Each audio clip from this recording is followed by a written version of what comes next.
Let's call this meeting, joint meeting of the Mountain View Bicycle Pedestrian Advisory Committee and the Los Altos Complete Streets Commission to order. And can we start with the roll call, starting with Mountain View? Great. Brandon, do you do that? Yes, I do. Chair Kuzmal. Present. Vice Chair Stone. Present. Member Barton. Present. Member Adamick. Here. Member Fenwick. Present.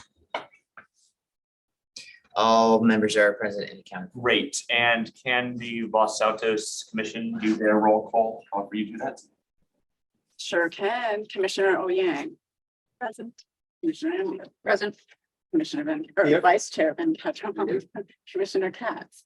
Here. Commissioner Snyder. Here. And Commissioner Maloof. Here. So, and myself, Commissioner Banerjee, the chair present. So we have all 7 members present today in person. Thank you.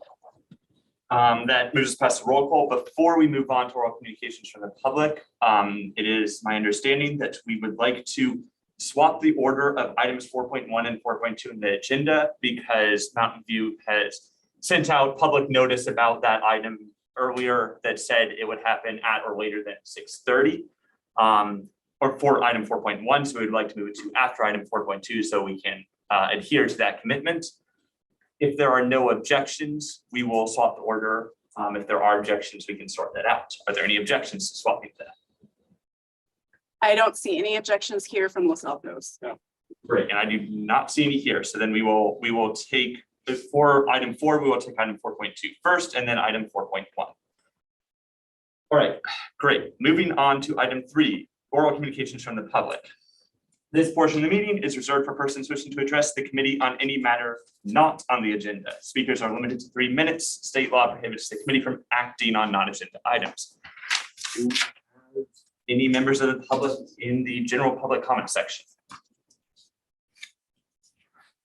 See no hands in the room and I see no hands online. And I just want to make clear, if anyone does have a question or would like to be involved in the meeting, please raise your hand or press *9 if you're on the phone, and we will address you and give you 3 minutes to speak. And I see no hands online or in the room. May I interrupt a second? I'm hearing from someone that they're not able to get into the meeting. It's our council liaison. So if we could just check the logistics a moment. Oh, who is this person? It's our council liaison. One of our council members is unable to connect with the meeting. Mr. Flagor.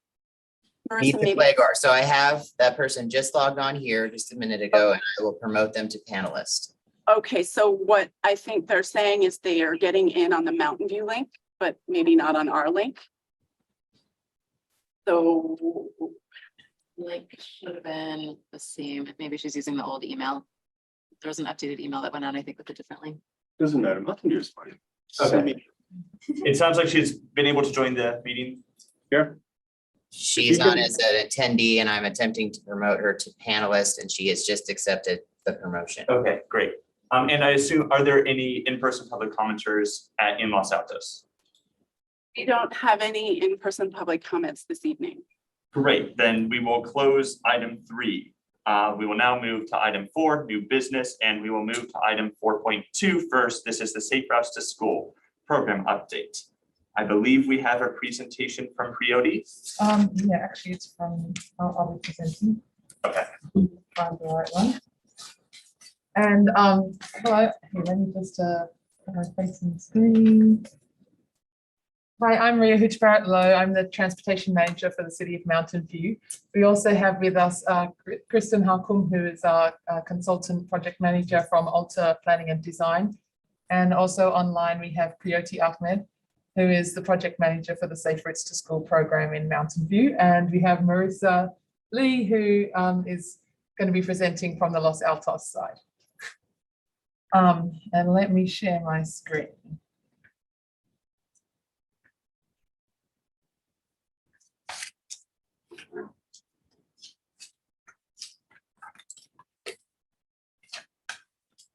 Okay, great. So Safe Routes to School is a program that helps to build a culture of health, safety, and sustainability in relation to school access.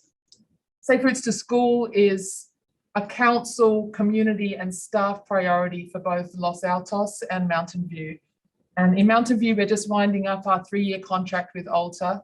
And so it's time for us to report back, specifically on the last year, which has been the most intense after COVID. And then given also the overlapping city and school district boundaries, we thought it was beneficial for us to kind of also invite Los Altos to provide an overview of what's happening in Los Altos in terms of Safe Routes to School, and to see if we can find some opportunities for collaboration.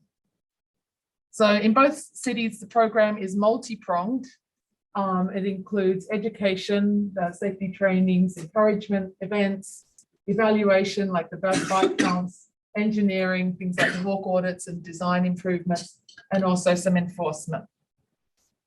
Cities like Mountain View and Los Altos have seen significant benefits of a Safe Routes to School program, and some of those benefits are improved safety for students, which is the most important thing, reduced congestion and emissions, particularly around schools, increased student focus, physical activity, and academic performance as a result of them, kind of getting to school on their own steam, and also increased functional independence of students and inclusion. So there are a lot of benefits to these kind of programs. We've provided several updates over the last, as the program has really kind of evolved a lot in Mountain View in the last couple of years. And so we're reporting out with a focus on this year's activities. About 18 months ago, Prioti started with the city, and she has really been instrumental. And in fact, I'd just like to mention that Prioti got a Discover Award, which is like an award that goes to outstanding staff members in the city. So she's been very instrumental in really helping the program to flourish in Mountain View and creating partnerships with the school districts and school communities. She's established relationships which we didn't have before with the school resource officers from the police department. She's strengthened the relationships with the school districts and the schools. She set up a coordinating committee for Safe Routes to School. And so this has like parents who, it's mostly parents, there's also principals, the superintendent comes sometimes.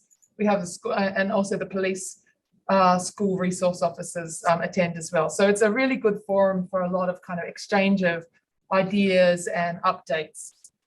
And then also the other thing that Prioti has done has been to provide input on the Crossing Guard program, which is a program which has been run through our police department, and it's dramatically expanded in the last couple of years from 9 crossing guards that we had a couple of years ago to 15 that we have now. And we have like a request for 6 more with the current CIP, the capital improvement program and budget updates. And also the other thing that she works on is project managing our consultant and the work that the consultants do. And so we've also participated in all the events that the consultants have been working on as well. So in terms of, so that's what we're doing from a city perspective. And this is quite a new thing for Mountain View, because previously we didn't have the staff to kind of be involved in the program. So it was really a very hands-off program previously. In terms of the consultant-led activities, there's been a lot of activities in the last year, a lot of educational activities, such as the hands-on safety training, which was conducted for 15 schools, right? Or 12 schools. Was that 12 or 15? It was 12 schools. 12 schools, and about 3,500 students in the last year. So they all got their safety training. They got to think about the routes to school, got a fitting for the helmets, training on, how to cross the street correctly, and also how to keep their bike safe and ride safely. We also had 4 bike rodeos with another one coming. So there were 2 citywide rodeos with about 40 bicyclists altogether and a lot of pedestrians. We also had one at the Sahara Mobile Home Park, and we had one at Green Middle School, and we're going to be having one at Credendon Middle School. We also had 15 hip hop assemblies, which were a hit. They were really popular with the students. About 4,000 students participated in these at 15 schools, all the way from kindergarten to 8th grade. And then in the spring, we've also done walking audits at all of the schools, all 15 schools. We had about 40 parents participate in this and really provide very valuable feedback on some of the pain points that they experience as their students are getting to school, and also just kind of being able to look at the travel patterns as people arrive at school and kind of, you know, unloading kids, or how all of that happens. And so this has helped us to better understand, you know, what's going on around schools. It's also helped to feed into some initial infrastructure projects, including the Miramonte Complete Streets project and the crossing improvements at 10 locations, which is going to be discussed tomorrow. So if you want to come back tomorrow, there'll be some interesting things there. And also there's been some coordination on, you know, crossing El Camino, which is something that both Los Altos and Mountain View are kind of working on with Caltrans. And with that, I'm going to hand over to Marissa in terms of some of the activities on the Los Altos side. Hi, everyone. My name is Marissa. I am the transportation manager for the city of Los Altos. And the city of Los Altos has worked really hard in the last about 2 or 3 years with Alta, our Safe Routes to School consultant, to get our Los Altos Safe Routes to School program going as well. So I'm going to kind of quickly run through some of the things we've been working on. Los Altos Complete Streets Commission, I know you've heard a lot of this. There'll be hopefully a couple of surprises in here for you, so see if you can find them. So to start out with, we have established a Safe Routes to School advisory committee, and that consists of administrators and principals from the various different schools and districts in Los Altos. There are also parents on the advisory committee, members of the Greentown Los Altos team, and members of the Complete Streets Commission as well. We've done a large bike month planning effort this year, the biggest one I think that we've done in a few years. So we have a few different activities, family bike day, bike to work and wherever days, a downtown bike and dine that we're putting on or helping the foundation downtown to put on. And then a school challenge called Bike to the Moon, where students log their miles and try to get as many miles collectively as the distance to the moon. And that committee consists of some of the same members of the advisory committee, plus a few. So the additional ones are the Parks and Rec Department of the City of Los Altos, and the Safe Routes to Downtown Los Altos group, and the Alto Velo Racing Club and the Bicycle Outfitter. Next slide, please. Another project that we've worked on extensively over the last few years is our suggested routes to school maps and our infrastructure improvement plans. So those were done as part of the Complete Streets Master Plan process, and they received a lot of feedback from both residents and commissioners. And so we established those. The routes to school are obviously kind of our suggested routes, where we try to encourage students to walk to school and bike to school on those routes. And then the infrastructure plans are kind of near to midterm improvement plans for infrastructure around school zones. Next slide. We've also helped to commission the very first Safe Routes to School mobile app. So it's called schoolroutes.org. The purpose is to connect students for walking and biking groups and to encourage walking and biking and active transportation, both to school, but students can also log other trips around town, to provide rewards as part of a rewards program, and also to provide a platform for messaging so parents can communicate with each other to set up carpools, walking and biking groups, and then also the school can send out updates to parents via kind of like a text blast or a notification type of system. And those were pulled straight from the suggested routes maps that I referenced in the last slide. We did a yard sign campaign that was very successful. We originally printed 500 yard signs, and they were all distributed almost immediately. They got a lot of great feedback. The residents were requesting more, so we got another 500 printed. We've distributed about 300 of those additional ones. We still have a couple hundred that we'll bring to various upcoming events. They say we slow down for each other, and they're all over town and holding up well. You've probably seen some of them. Next slide. We put together a toolkit. So this is a active transportation champion toolkit. So it's designed for parents or caregivers or educators or community members who want to become kind of an active transportation champion in the community and organize walking and biking events at school. And it includes a really cool kind of how-to guide with ideas and kind of suggestions and templates for walking and biking encouragement activities. Next slide. We also came up with the idea kind of midway through our kind of Safe Routes to School program. We were helping one particular school who was having some, particular congestion and commute time difficulties, and we put together a messaging kind of campaign for them. And then we thought, why don't we expand this out and kind of make it into a ubiquitous toolkit that all the schools can use. And it contains, monthly or seasonal messages that contain tips for walking and biking safety for different times of year, current events, tips for Halloween, tips for daylight savings time when the light changes, and then summer and winter tips, how to bike safely in the winter. And so we've distributed that for all the schools to use as a way to communicate with their parents and students and people who are kind of dropping kids off at school. And also a lot of information in there on driver behavior guidelines, because we've had a lot of complaints about that. Next slide. So this is kind of what I was just referencing. One of our schools had particular trouble with kind of congestion and driver behavior in the morning and afternoon commute. So we put together some special support for them. We, Andreon, our Safe Routes to School consultant, and I put together a video message to parents and students to talk about driver behavior and drop-off procedure and commute recommendations. We also installed a drop-off zone at the back of the school, and we produced and distributed maps and commute guidelines and other educational info. So you can see on the screen the map that was produced, and that was us presenting guidelines for drop off and pickup.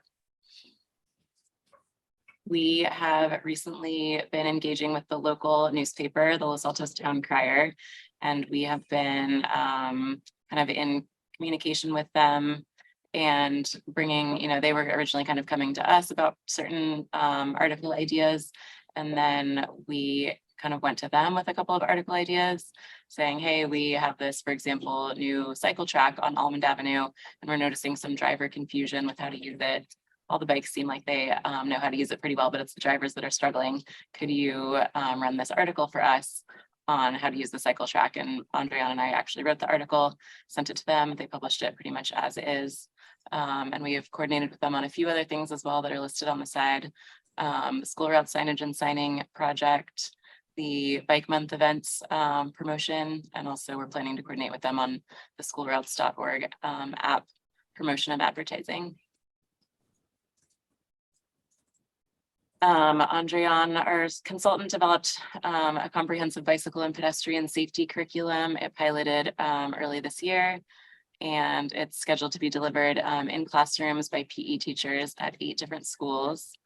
It'll be assembly format. It involves some kind of tools, as you can see in the photo, some bikes and some stop signs and some crosswalks.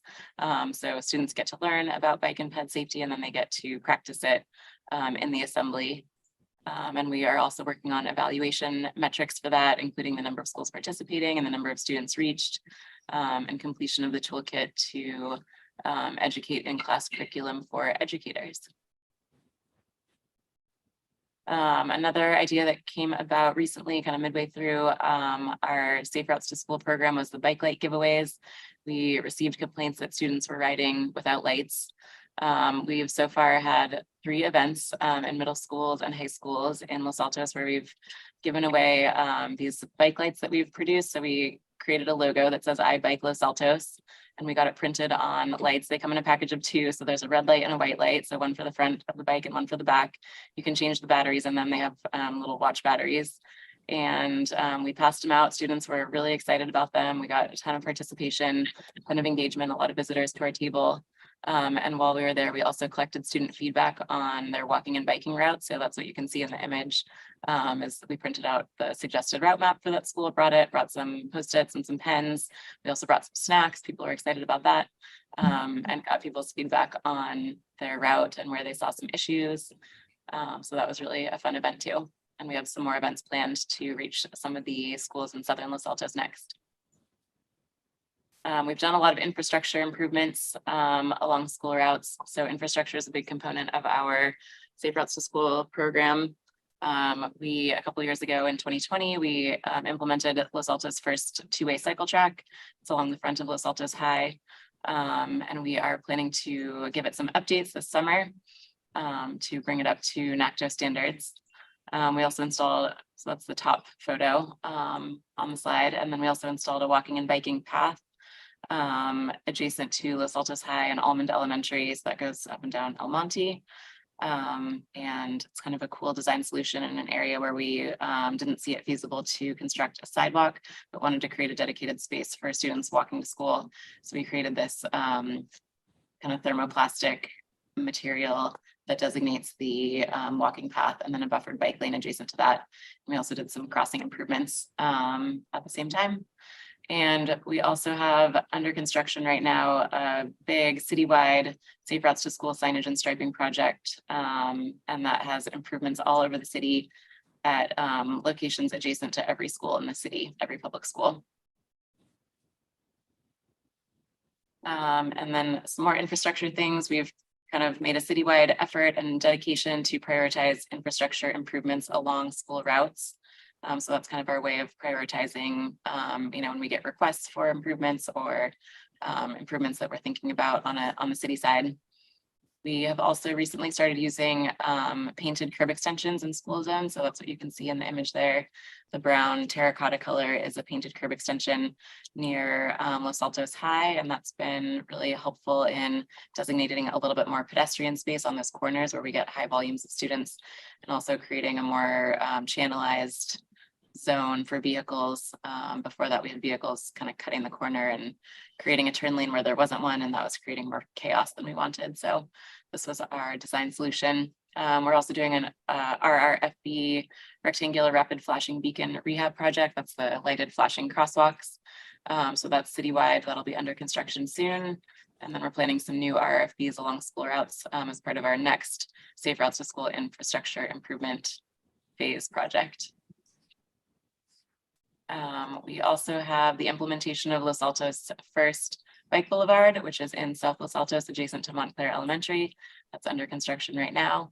And a sidewalk gap closure project in the same area near Montclair. Fantastic. Okay, so in terms of evaluation, both cities are receiving funds from the VTA's 2016 Measure B program. And so we're required to evaluate and report as part of that program, and also just for the benefit of the program and kind of learning from it in the future. So for Mountain View, the student tallies were sent to all of the schools. We got responses from all the schools except Mountain View High School, which I guess they were having some staffing changes at the time. So they'll respond next time. The teachers helped to conduct the tallies, and overall the tallies indicated that we have a 35% walking and biking mode share and an 8% carpool mode share, and then the rest 56% are, using their family cars to get to school. So the tallies were broken down by school, and the schools with the highest non-motorized and also carpool mode share were Castro Elementary School, Los Altos High School, and Vargas Elementary School. We also distributed parent surveys, and we got a really great response rate for that, over 1,000 responses from parents, which provided really valuable feedback on the program, including travel patterns and concerns. And this was just kind of divided up based on distance from school. I think from the walking audits, we realized that it's not just about distance, it's also about some of the other features like barriers, like roadways near schools as well. Some of the key concerns include concerns about intersections, traffic volume, and speed in these areas. And there was also surveys on the Los Altos side. So we took some surveys as well, independently from Mountain View, because at the time we were not yet coordinating. And we did these in October of 2021. We did surveys, student hand tallies at 7 elementary and middle schools. And so this is where we sent the hand tallies to the school. We asked them to do the hand tallies for us, and we provided a incentive to the teachers who did one. We gave them gift cards to Target to buy school supplies in exchange for doing these hand tallies for us. And as you can see from the results, this was the chart that shows all of the Los Altos schools together. So most people are driving in their family vehicle in both the morning and the afternoon. And then, you know, kind of similar numbers of people are walking or biking. And then very few people carpooling or taking the school bus. We also did a parent caregiver survey. So that was an online survey in the fall of 2021. We got 126 responses. And we wanted to understand concerns and motives for caregivers to consider walking or biking. And so people had a number of options to choose from as far as response. Most people said that they do walk and bike to school and it's easy for them. A lot of people said they do sometimes, but it's difficult, or that they don't and they don't want to start.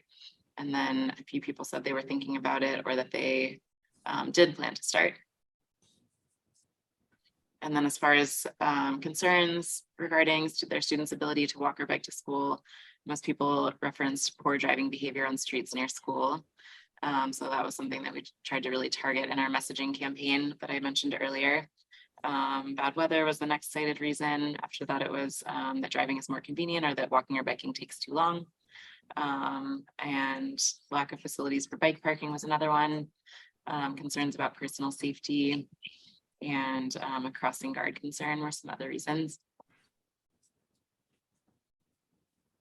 We asked people what safe routes to school services they were interested in, and we use this to kind of really inform and guide our safe routes to school program. So people are interested in the bike safety education and walk and bike to school days. So that's really what we focused on in terms of the curriculum and our bike month planning. And then people were interested in walking school buses as well. Great. So both cities have students that cross city borders in order to go to school. And so we've identified some opportunities for coordination, including the timing and the methodology of our surveys, and making sure that students are not taking 2 different surveys, particularly like Los Altos High School, for example, where there are 2 programs that affect the school. Also some ensuring consistency in the maps between the 2 cities, and coordinated events, messaging and evaluation metrics. And there's also opportunities to learn from each other. I think Marissa was going to talk about this one. Yeah, so I thought that it might be interesting to kind of see visually the different programs that we have, you know, both cities have been working on, and then also to kind of get a visual on, you know, which city had success. I think that Los Altos has had success in some areas and Mountain View has had success in some areas, and those areas are in some cases overlapping and in other cases kind of opposite. And so I thought this might be a good way to kind of visualize where we can learn from each other. I know we in Los Altos get a lot of requests for more crossing guards. And even though I found out recently that we do actually have more crossing guards than any other city in the area, which was news to me. I know that Mountain View has done a really great job of expanding their crossing guard program. So they had 9 previously, and now they have 21, expanded in 2 years. We currently have 26 apparently. So maybe we could expand too, based on Mountain View's experience. We could learn from them. And then, you know, we've kind of taken a lead in driver compliance behavior messaging. That's something that Mountain View hasn't done yet. So, you know, kind of down the list, you can see there are areas that we can learn from each other. Great. And then finally, next steps, we're currently setting up our contract for the next 3 years. And we still have 1 bike rodeo to go. And then Los Altos is continuing to deliver their curriculum. And collaborating with schools. And so we have like a couple of questions. Do you support the overall coordination between the programs? And are there approaches that you wish for us to consider? All right, so that's the presentation. Yes. Thank you. We will now go to the committee clarifying questions. So for anyone who hasn't dealt with Mountain View meetings before, the way we will do this is we will go around the committees, ask the committee members to ask any sort of specific questions about the material that we may have. The goal here is to not do any discussion or comments on the things, but ask things like, I didn't understand this thing on this slide, or to stand on this particular thing or whatever. We will then go to public comment on this item, and then we will return to the committees to address the discussion questions posted on this slide and to provide any other discussion relevant to this item. I think it is appropriate to start with the Mountain View committee for the questions, since we are used to dealing with this. Can I also just make one note? So for those who came in late, we switched the order of the first two items because the meeting started earlier than what the postcards say. So if you're here for the El Monte project, we're getting to that next after this. Yes, I will provide additional clarification on that once we get to public comments as well. Who on the Mountain View committee would like to begin? Valerie, member Fenwick. Valerie here, and I just have a question for both cities. I did see school bus listed, at least on the Los Altos side, as a mode of transportation that looked like nobody was using. So my question was, are school buses available for students to take, and what is the cost, and what are the criteria? Like they have to be so close or so far? I was just curious about that. I don't see a lot of buses. So currently in the Mountain View Wisman School District, there is a school bus that will take people from, like it depends, there's a formula based on distance and also whether the student has an IEP, which is something if you have some sort of special needs. So the students from Moffat Field, they get bused to Montaloma. And then the other school buses, seems to be that the other school buses are all related to IEPs. Is that your understanding, Priority? Yeah, that's right. And then, but there is, I heard just the other day that there's a conversation going on in the school district about school buses. And I don't know what the conversation is, but it sounds intriguing. And on the Los Altos side? I do know that Los Altos High has school buses. I do not know the criteria for which to ride. Thank you. My own question. Right. Member Adamic. Yes, I was wondering with the messaging We have special needs buses for the elementaries.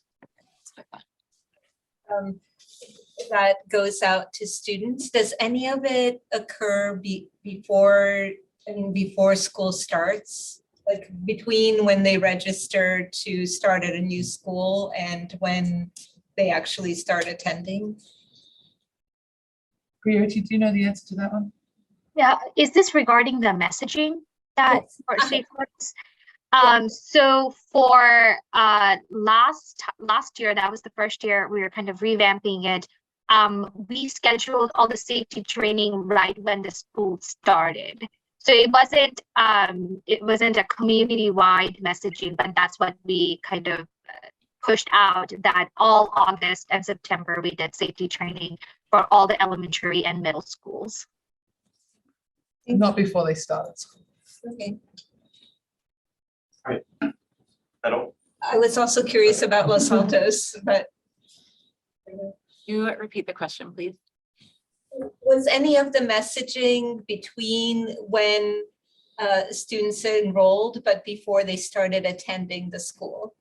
So they registered, but they didn't start attending yet. The messaging, like the parent messaging. Yeah. Behavior messaging, is that what you mean? Uh-huh. Yeah. That's a good question. I know we did a lot of messaging at the very beginning of the school year, but I'm not aware of any that happened in between the enrollment and school starting phase. And then I just had a question for Ria, just because I'm curious. What is entailed in functional independence and inclusion in this? So functional independence is, there's actually been studies about students getting to school and their spatial awareness, their understanding of the city, their experience of what is their home base. And being able to get to school on your own is beneficial for all of those things, especially walking and biking. And then inclusion, that, you know, this is a very cheap form of transportation. And so, you know, it's beneficial for people of all different socioeconomic groups. So I have a question, I guess it's for the Los Altos side. On the painted curb extensions, are they stopping at paint, or are they incomplete as is, or are there going to be other impediments to cutting the corners? And the second question, I think those are only on the south end of the streets parallel to the high school on Almond. They were not done on the Jarden end, on the north end of those streets. Are they done yet, or will they be coming the Jarden side, or was there a reason they weren't done on the Jarden side? So to answer your second question, you are correct. They are along Almond, on the north side of Almond. So where those streets that continue to the north dead end into Almond. And we didn't do any improvements along Hardin as part of the scope of the recent signage and striping projects. We didn't do anything there, but we are looking at that area.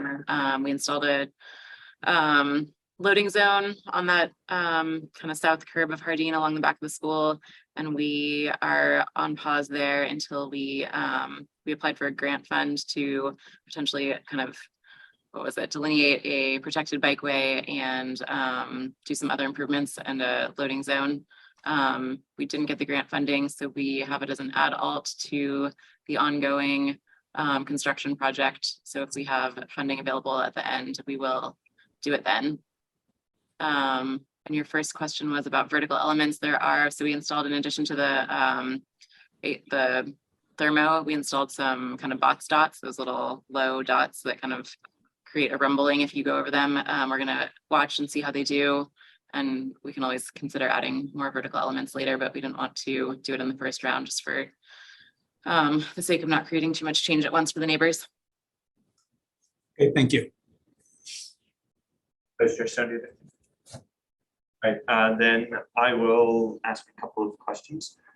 First, Ria, I believe you mentioned something about the CIP when referencing crossing guard expansions. Was that a reference to the budget process in general, or does the capital improvements program cover crossing Sorry, guards? I made an error. It was the operating budget. Okay, thank you. I was somewhat confused with that. Yes. Let's see. So you mentioned that the current 3-year contract for Mountain View Safe Routes to School thing is ending now. And then we're working on the next one. Is all the funding still Stapleville, or? Yes. Okay, so that's just a result of the way the contract is done. I was wondering if anyone had on hand the statistics for what percentage of Los Altos and Mountain View High School students are from Mountain View and Los Altos respectively, just to give us an idea of how much intermixing there is. I don't have that information. I'm not sure. If no one has it on hand, that's Yeah. fine. No, I don't either. Okay, thank you. I was curious about since the picture was shown of the sort of pseudo sidewalk striped onto El Monte within Los Altos. I was curious how many issues this town had with people parking in that, since I know going through El Monte on the weekends, I've seen people parked more on the other side of the street in that bike lane. But I never go through there on the weekdays. So I'm curious what your experience has been with that sidewalk and with that road as a whole. I pass through that area occasionally. I sometimes see someone kind of parked and waiting in their car on top of the walkway outside of Almond Elementary. It looks like they're waiting for a student to get picked up. I never see any issues any farther north than that first block where it's all residential. I don't ever see anyone parked on this walkway there. And then I had one more open-ended question about how we approach PD enforcement of things like that blocking of the bike lanes, or as was raised in a public comment, which I will read in a bit more details than I might otherwise, where a member of the public in Mount View was mentioning cars turning right onto El Camino from Castro and rolling sort of up into the crosswalk when they do the turn, and then that's affecting. And then they mentioned that they had spoken to the crossing guard, and the crossing guard had noticed issues with that crosswalk. How does the city approach those circumstances? So I don't know specifically about that issue, Sure. but we are a little short-staffed in terms of traffic enforcement. And so the traffic I think that we have 3 total for, the 24-hour shift throughout the city. And I think that what has been actually very effective in terms of enforcement with Safer It's to School has been, there's three schools, and I can't remember which ones they are, where the principals get involved. And if somebody lets them know that, okay, so-and-so's parent did a 6-point turn in the middle of this spot where all the kids are coming in, they get a phone call from the principal, and that seat has turned out to be very effective. So I know Mountain View High School has some sort of approach like that, where the principal kind of, contacts people. I think it was Therakalf, and what was the Springer. Springer. So, and we, in our walking audits, you can see the difference. Okay, and it's going to, and sort of following up on that, do the crossing guards have any way to communicate upwards issues that they're seeing for street safety? Or escalate those? I think it depends. I think that some of the crossing guards do interact with the principals, but it's not a formalized relationship. They have a relationship with a contractor who is, managed from our police department. So, Okay. Thank you. That's all the questions I had. I will throw it over to the chair on the Los Altos side to run through your members, since I'm afraid I do not know all of your names. Thank you very much for that. And I think what I will ask our commission members to do is focus on the couple questions the couple areas that staff wants our feedback on. Ask your questions to get the information you need for those. And if anyone needs those brought back up again, we can bring them back up. But it's largely around, should we be collaborating with Mountain View on our safe this is project? clarifying. And I think I would also just say, for those of you who saw Bike Month as one of the new surprises in there, I think Marissa plans to give an update on that later on in the staff reports. So coming. The questions, Commissioner Maloof. I have a question for, is it Ria? Did I say it correctly? Yes. I barely see the text at the bottom of the screen. Thank you, Ria, for the presentation. So if you had a magic wand and somebody dropped $10 million in your lap, what would you do with it?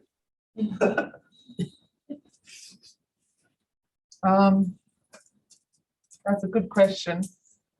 What we have been doing is, we know that the city to our north, Palo Alto, has a higher mode share of students riding to school. So we're copying everything that they do. So that's how we came up with the coordinating committee and, all of the things that we've been implementing. So I think that's part of the process. I think also we're working on a few infrastructure projects, getting a few more engineers might be nice. We've been very short-staffed in the city, so having a few, some staffing to help with some of the infrastructure changes. I think that's something that's there 24/7 to help to be self-enforcing. So what would be the next thing you'd like to copy from Palo Alto that you haven't copied yet? I think we're still working on our coordinating committee and the relationship with the school district. So at the moment, it's very much, we really hope that you will be involved in the process. We don't have somebody from each school. In Palo Alto, there's some sort of, it's almost like a contractual arrangement with the school district where they tell the PTA president that you are the traffic safety representative unless you find somebody else. And there's also some money that's involved with that as well for events and that sort of thing. So I think that that's something that we're really still working on. Is I think the relationship has come a long way, and it's fantastic that we have so many parents involved, but I think getting a little bit more structure around that relationship could be beneficial. I would just add that for our upcoming program for next couple of years, we are really trying to utilize all parts of city to deliver education, not city, school community to deliver education. So we will be developing a curriculum with the school districts, and we are going to be encouraging teachers multiple times a year to deliver those education, because behavior change is the hardest one to do in transportation and the longest one that will stick. So we want to make sure that we are kind of thinking through coordinating committee, curriculum, safety training, bike rodeos, all of the tools that we have available to really distill that behavior change. And I think the models that Marisa described of having the PE teachers deliver the training, we're very interested in that kind of model as well, because they're there with the kids, they have a relationship with kids. We come in, we kind of are there for one day, tell them all the, the things that they should and shouldn't do. But having that reinforcement, and hopefully also like, for example, if you go on a field trip, you can practice correct crossing of streets, that sort of thing. So kind of the reinforcement throughout the school year.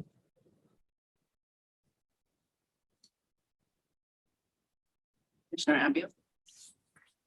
I've got a question for Mountain View on how are you adapting or looking to adapt your Safe Routes to School program in light of the increased housing density and development that is going on left, right, and sideways? What are you specifically doing in the city to reflect those significant demographic changes?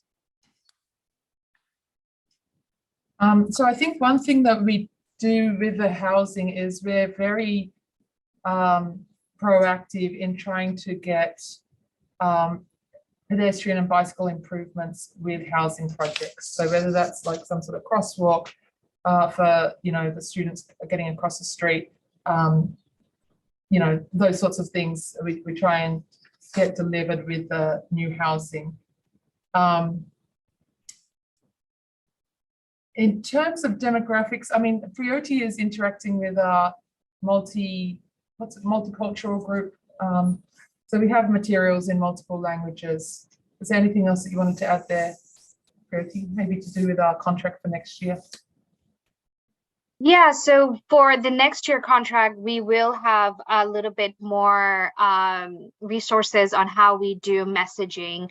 One way, that has helped us kind of understand the updating travel pattern as the new housing elements are coming on is really getting feedback on suggested routes map that we have developed. So that has been focus of the coordinating committee. We have taken the maps multiple times to kind of get their thoughts and buy-in. We have taken that to every school that we have done safety training to understand where they walk, where the pain points are. And students would very often say to me that I never knew I lived so close. And, by looking at a map, you're literally 2 blocks away. So then we talk about, why aren't you walking? What would make you want to walk? And kind of understand some of those maybe infrastructure gap that we didn't recognize before, but now that people are using, we are learning that feedback. So that's one way we kind of, it's not as proactive. We are kind of still doing the reactive part, but as the program coming in, relaunching, I think in the next couple of years, we are going to be having a little bit better pulse on how the travel pattern is changing and how well we are, estimating and forecasting those needs. I have a question for Rhea.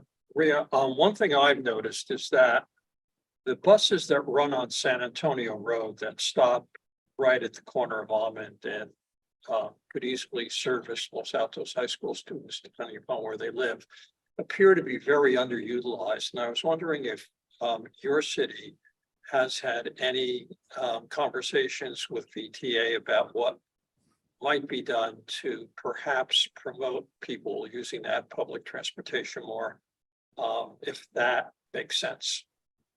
I'm interested in this question. I'm not aware of that situation, but if you want to send me an email afterwards, we are in conversation with VTA about their transit planning and looking for ways to improve, transit service in the city and in this part of the county.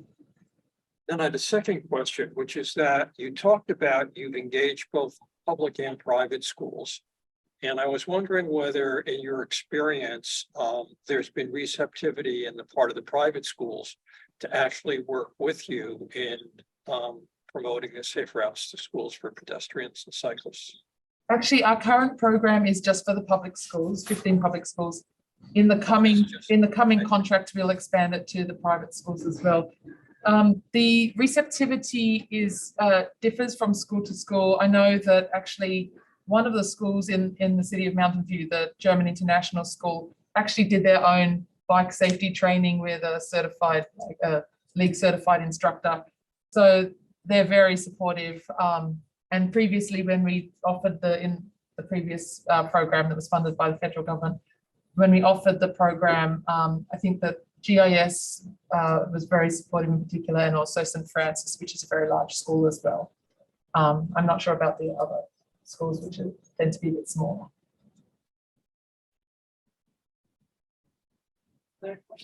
One more. I don't want to argue. Commissioner Rio.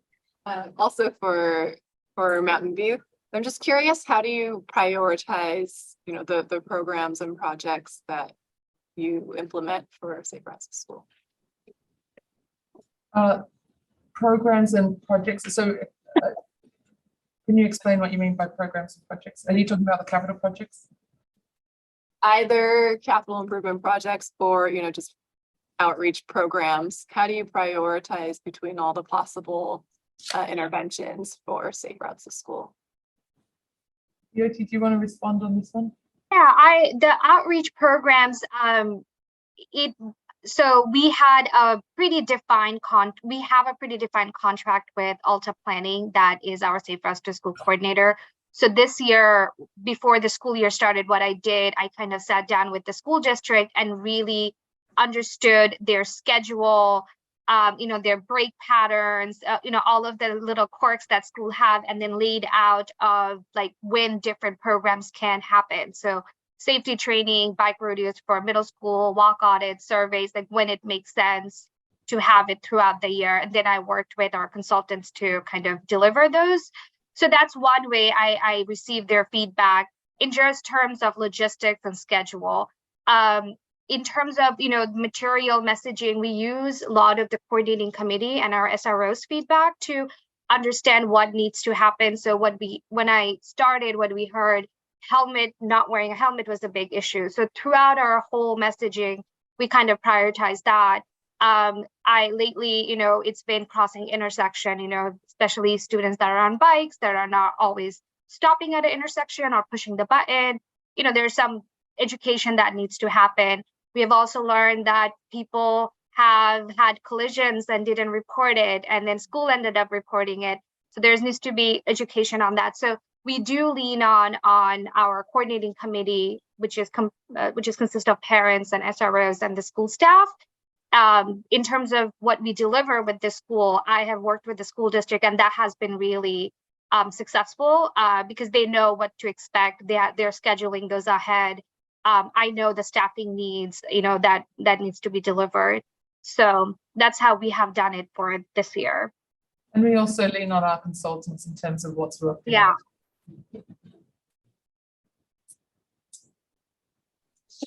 Let's go to the vice chair. I had a question for both the staff. So there are some specific recommendations in terms of what the coordinating items are in the proposal. So how do you see this play forward in the next year or so? What is the work plan to get the coordination sort of aligned, and then what's the output of it, and how the commission going to provide feedback to this process? Do you mind putting that slide back on the screen for your? Yeah, team? sure. So I think the mechanism that Marissa and I kind of initially discussed was meeting, throughout the school year, whether it is quarterly or, every 6 months or so. But it would be really helpful to have that, beginning of the school year as we are doing that planning to know at which point, we need to have checks. I think some of the ideas that we came up with was surveying, consistent on surveying, or developing a consistent suggested route maps, or doing messaging, around the same time that look and feel the same. So, students are not kind of getting confused of, learning different terminologies. So that's what our idea was, that meet quarterly to kind of have those touch points to do a look ahead and see how can we best coordinate on those topics. So that's what we kind of initially had some discussions on, but that's definitely, we're looking for feedback on that. You just go back a few slides to the identified areas of collaboration.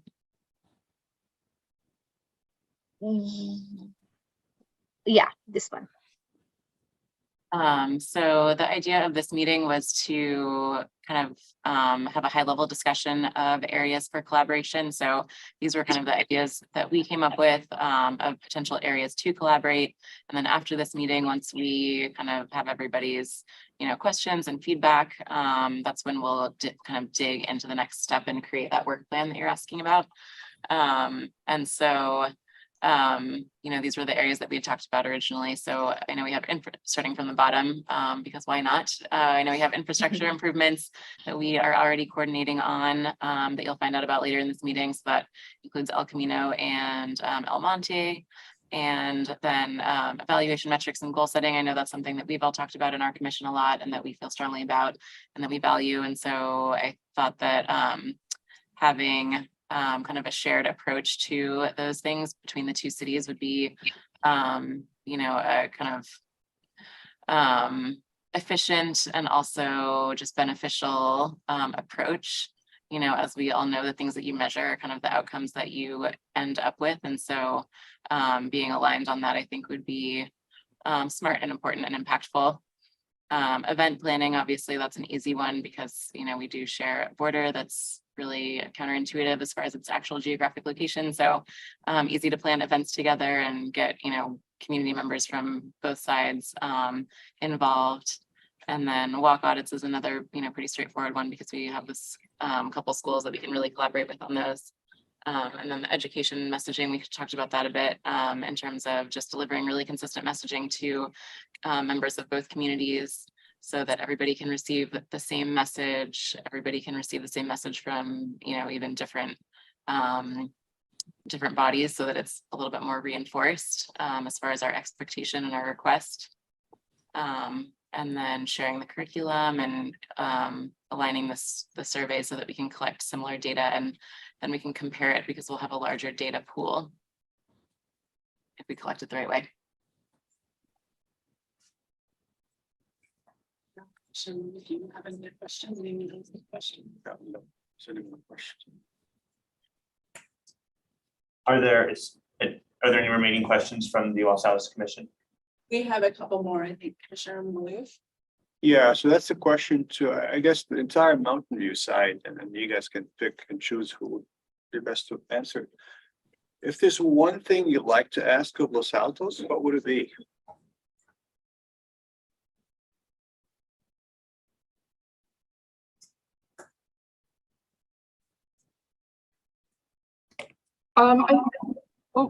Sorry. What's that? Used to unmuting myself. I think just the coordination is helpful, like because our students go across, I want to have a better understanding of, for example, the students that go to Los Altos High School, what messaging are they getting on that side? I think it's, just kind of basic coordination and making sure we're not double counting and sending in Measure B numbers and they're double counting Los Altos High School students, for example. We have other Mountain View students that go to some schools that are located in Los Altos. I think Covington has students from near San Antonio Station, and there's a few other schools like that as well. So kind of getting kind of an understanding of their full route to school and what the opportunities are there for improving it. And I have one question. Can you just quickly help me understand the complexity of your coordination with school districts? Basically, how many school districts across how many cities? In other words, is Los Altos School District, Mountain View, Los Altos High School District, and Mountain View Wisman School District, are those the only school districts where Mountain View residents attend, or is there more public school districts? Yeah, so there's the three of them. And then does Mountain View Wisman School District span beyond the city of Mountain View borders, or is it just city of Mountain View? It's just within the city of Mountain View. Yeah. Okay, thank you. That's helpful because I think what I'm hearing from that is it's largely our city you would be coordinating with and not others. Okay, Yes. thank you. We don't overlap with Palo Alto or with Sunnyvale. However, while we were doing audits, I did find students, or at least one student, who was going to a Palo Alto school from Mountain View. So maybe that's, they might have more than one house that they're staying at, for example. What about Foothill College? We need to hold public comment until the very next section. I think that's the end of our questions and look from Los Altos Commission. Then with that, we will move to public comment for item 4.2, safe routes to school. As a reminder to anyone who has joined late, we are taking item 4.2 and 4.1 out of order. El Monte will be a later item. So for item 4.2, do we have any public comments in the room in Mountain View? Form an orderly queue. And we will have a 3-minute timer. Do we have a physical timer, or will we just? I'll keep time. Okay, thank you, Brandon. So I'm not sure who I'm speaking to, and I apologize if I'm turning my back to you. I don't know. I have no idea where the camera is.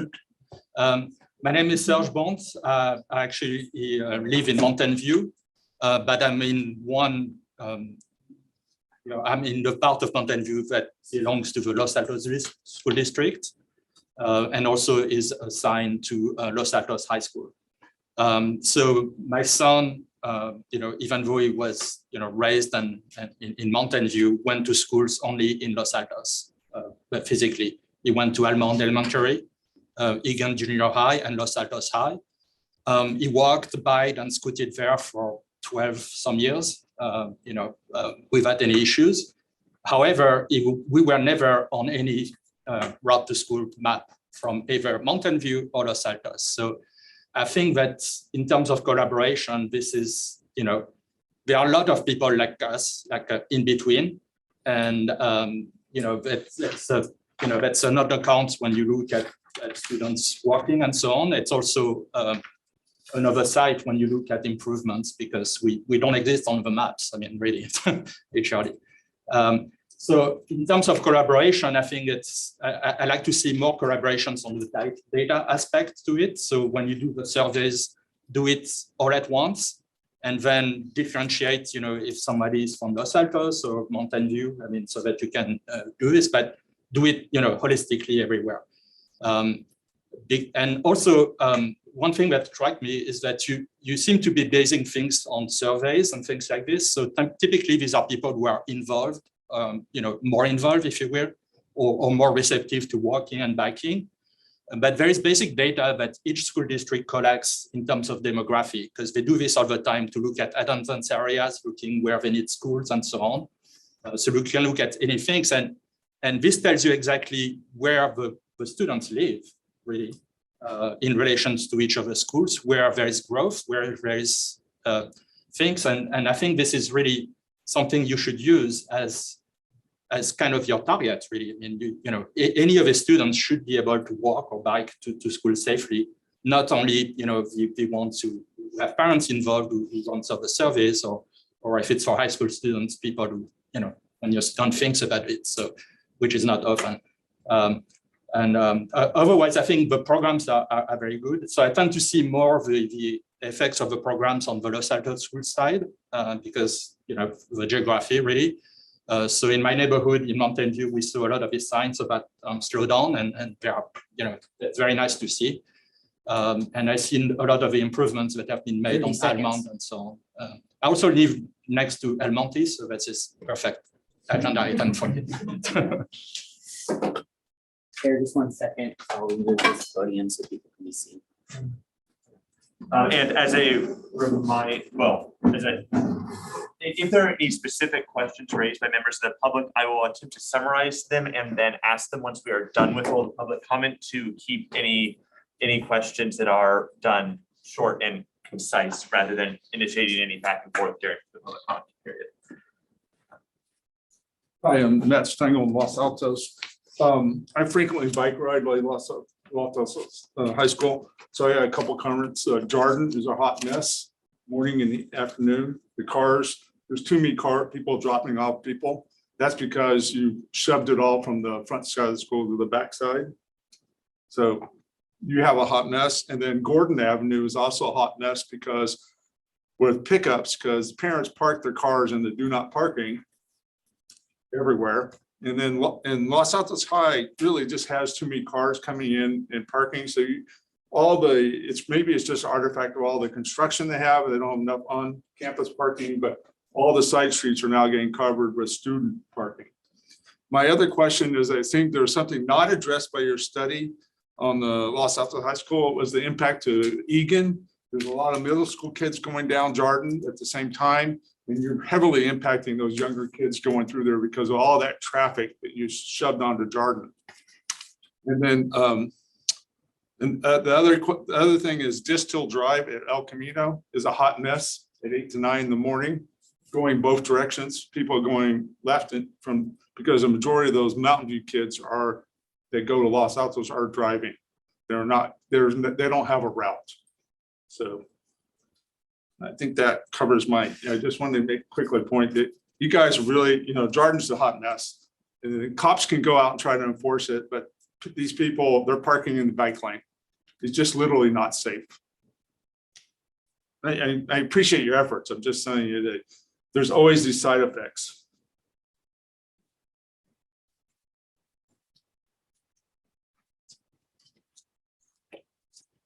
Hi, I'm Terry Bush from Los Altos. And for the safe routes to school, my son rode his bike for 2 years from Hollingsworth Drive all the way up El Monte to Foothill College. And he actually almost got hit at least a couple of times on there. So I would say possibly reach out to Foothill College and see if they are interested in working with you, because that's a serious issue there.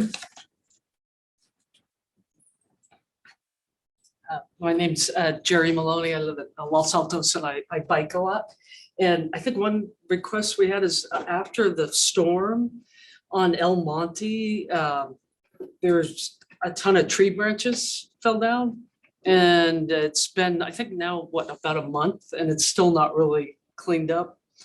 And we actually went ourselves and raked some of it up because it was right in the bike lane. So, and the crazy thing was we saw the street cleaner and they only cleaned like one block of the El Monte and not the other.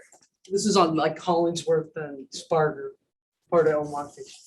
So I don't know if you guys can do anything about getting better street sweep cleaning of these bike lanes after storms. Thank you. Do we have any further public comments within the room in Mountain View? Seeing none, are there any in-person public comments in Los Altos? There are not any in-person comments here today. All right, Brandon, do we have any virtual public comments? And Yes, as a we do. reminder, you can raise your hand in Zoom or press *9 if you're on the phone. Yes, we do. Celia Paymer, I'm going to click to allow you to talk. Please unmute yourself and you'll have 3 minutes. Hello, I'm Celia Paymer. I'm a resident of Mountain View since 2007, and I also work at Los Altos High School. So hopefully I can speak to why coordination would be a great idea. I think it would be a really good idea to have that coordination I'm happy with the progress I've seen in Mountain View as a parent of students who go to Mountain View Wisman. One thing, I actually just saw that poster you made for Los Altos High School the other day and took a picture and shared it in our Slack channel. And I think it would be a really good idea for postcards to go out to all neighbors, not just the students, because if residents who know about the safe routes to school and the start times know to avoid those routes, that could also be really beneficial to the safety of students. And if they have some flexibility, they might say, hey, I'll leave 10 minutes later. Brandon and the Mountain View folks know how much I pushed for a stop sign at Montalto. I think some areas that are right on the border that really need some stop signs and some discussion between the cities is one at Springer and Maryland, because that's a crossing point for Los Altos students. And then another one at, and actually I think, no, they all go to Springer in our neighborhood, but for Los Altos they do. And then at Jardin and East Drive to the campus, right now it's an unprotected stop for cars going, or Hardin, going along Hardin, and that's part of the danger that's there. Also, I think some bollards to prevent drop off in front of the driveway would be a good idea, as it's a really big choke point for the pedestrians and bikers already. One thing I would also like to see is coordination on messaging. I do like the sort of idea of having yard signs, for instance, the "we slow down for our neighbors" signs that I think Los Altos did, but those ones are very car centric, which gives me, I cringe a little bit every time I see them. I would love to see something more like "we walk and roll for the safety of our friends." The assumption that we slow down means we assume we're driving already. So I would like to get out of the car and onto other forms of transportation in our messaging. And then last but not least, there was the mention of the buses. I think there's been some coordination with the free shuttles, although they only stop at the middle schools right now. But my understanding was pre-COVID in the past, they sometimes had routes that went by the high school. So that's an opportunity as well. And then finally, from my understanding within the district, I believe both schools, they're not exactly 50-50, but they both have a pretty solid mix from both cities at Los Altos and Mountain View high schools. So thank you for your time. All right, Jill Woodford, I'm going to click to allow you to talk, then you'll have 3 minutes. Please unmute yourself. Hi, thank you. I just want to say thank you for the road diet on El Monte. That's going to be wonderful. There is, I heard there's a grant that just got, is in the process of coming to the city of Los Altos for bicycle improvements and pedestrian improvements along San Antonio Road. And I wonder if there is going to be coordination with Mountain View specifically for the students coming from the other side of El Camino that are coming to Egan, because I know there's been quite a lot of complaints. One of the teachers at the school actually reached out to me because there are kids biking and crossing El Camino, and they're, not feeling safe or having incidents on the way to school. And so I'm kind of hopeful that whatever improvements happen on the Los Altos side of San Antonio with that grant money, that could continue over to the Mountain View side. And then I just am looking through the Safe Routes to School program updates, and I know people have been expecting more crossing guards in Los Altos. Possibly, I've even heard rumors like sometimes they're promised they're going to get more crossing guards and the council approves them, but then they don't ever happen, and I'm not sure why. And I see that Mountain View expanded their program, and I'm wondering if Los Altos has any plans to expand their crossing guard program. And then also, it looks really significant that the reason people aren't walking or biking to school is because of the cars on the road, and they're feeling unsafe and poor driving behavior on the streets. And then, obviously lack of biking facilities, we can address that hopefully. But concerns about personal safety and poor driving behavior on streets near schools, I wonder if there's any kind of plan to address that, particularly potentially closing down roads for cars during pickup and drop off time, or is there any collaboration between these groups and the police department or the city council? Because I feel like there's a real problem with lack of enforcement. We've lived here in Los Altos over 20 years. And when we first moved in, people got tickets and they were stopped for not stopping at stop signs. And, you know, I think it was a little bit safer. Now I see police ignoring people, blow through stop signs. It seems like the driving is much, much more dangerous now. And I'm wondering what is being done to address the enforcement are you putting any pressure from these groups? Thank you.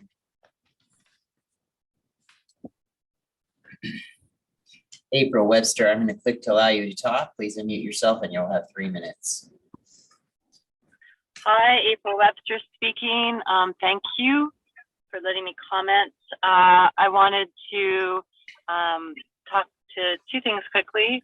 One, the previous speaker sort of alluded to it, and that, you know, how to make it safer. Maybe, I don't know if she spoke really to education, but maybe awareness of for drivers and whatnot. And I was wanting to put the idea out there of perhaps a joint critical mass between Mountain View and Los Altos.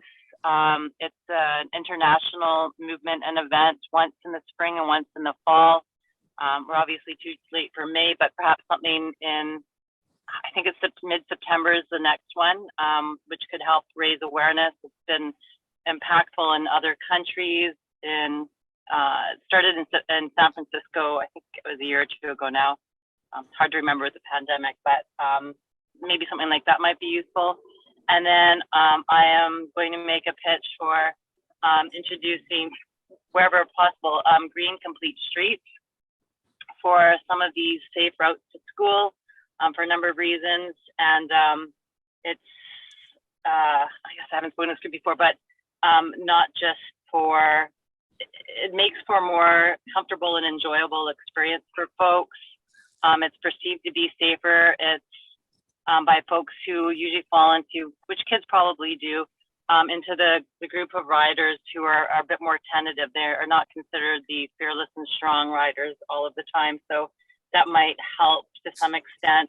And it's just, you know, there are climate benefits as well. But yeah, I just wanted to make that pitch. It's coming down the pipeline. Caltrans Complete Streets has the green streets elements that they're adding into their design documents, and there seems to be more funding. So thank you so much. I see my time.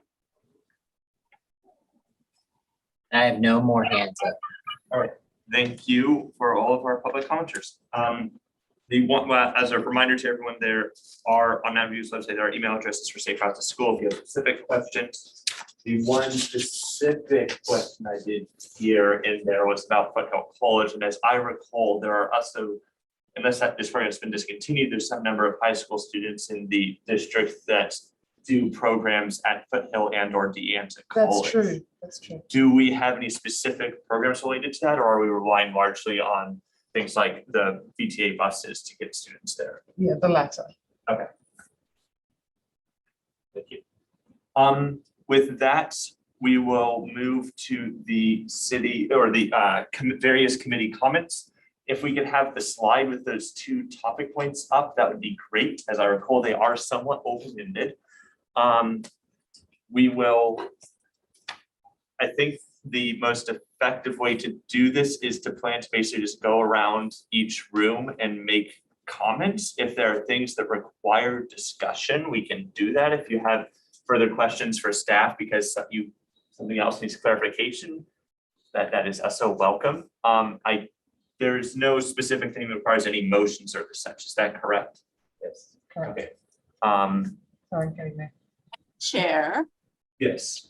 if I may, I think given the time we've spent on this item and what's upcoming on our agenda, I think our commission is going to try to be succinct, but still give all the feedback we want to give. Yes. Yes. If you have heard someone say what you were thinking of saying, you can just say that you echo their comments, and please, everyone, be succinct. Thank you. Would you guys like to? How about the Los Altos Commission begin, since we began the clarifying questions? Sure, we'll do that. We'll try to be the model of succinctness. Who would like to go first?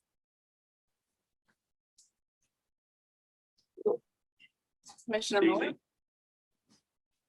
First, I want to applaud both cities, Marissa, Ria, and I'm sorry, I know that transportation planner. I can't read your name, so forgive me, please.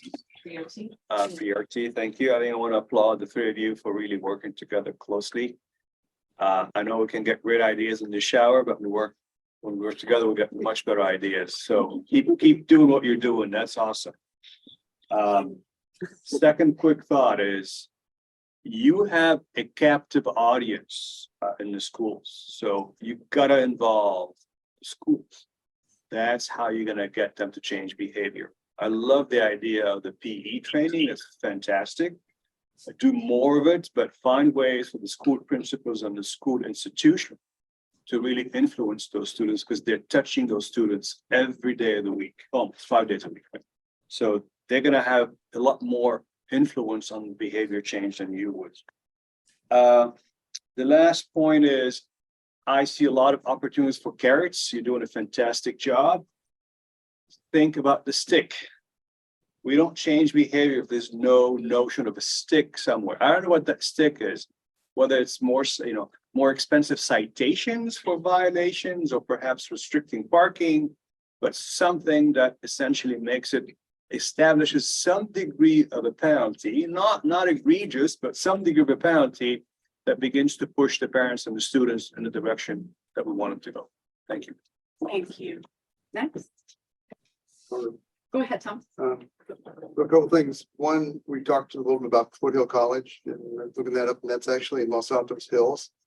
So is there any coordination between Los Altos Hills residents or schools and Los Altos itself or Mountain View? It's just kind of an open-ended thing for something to think about.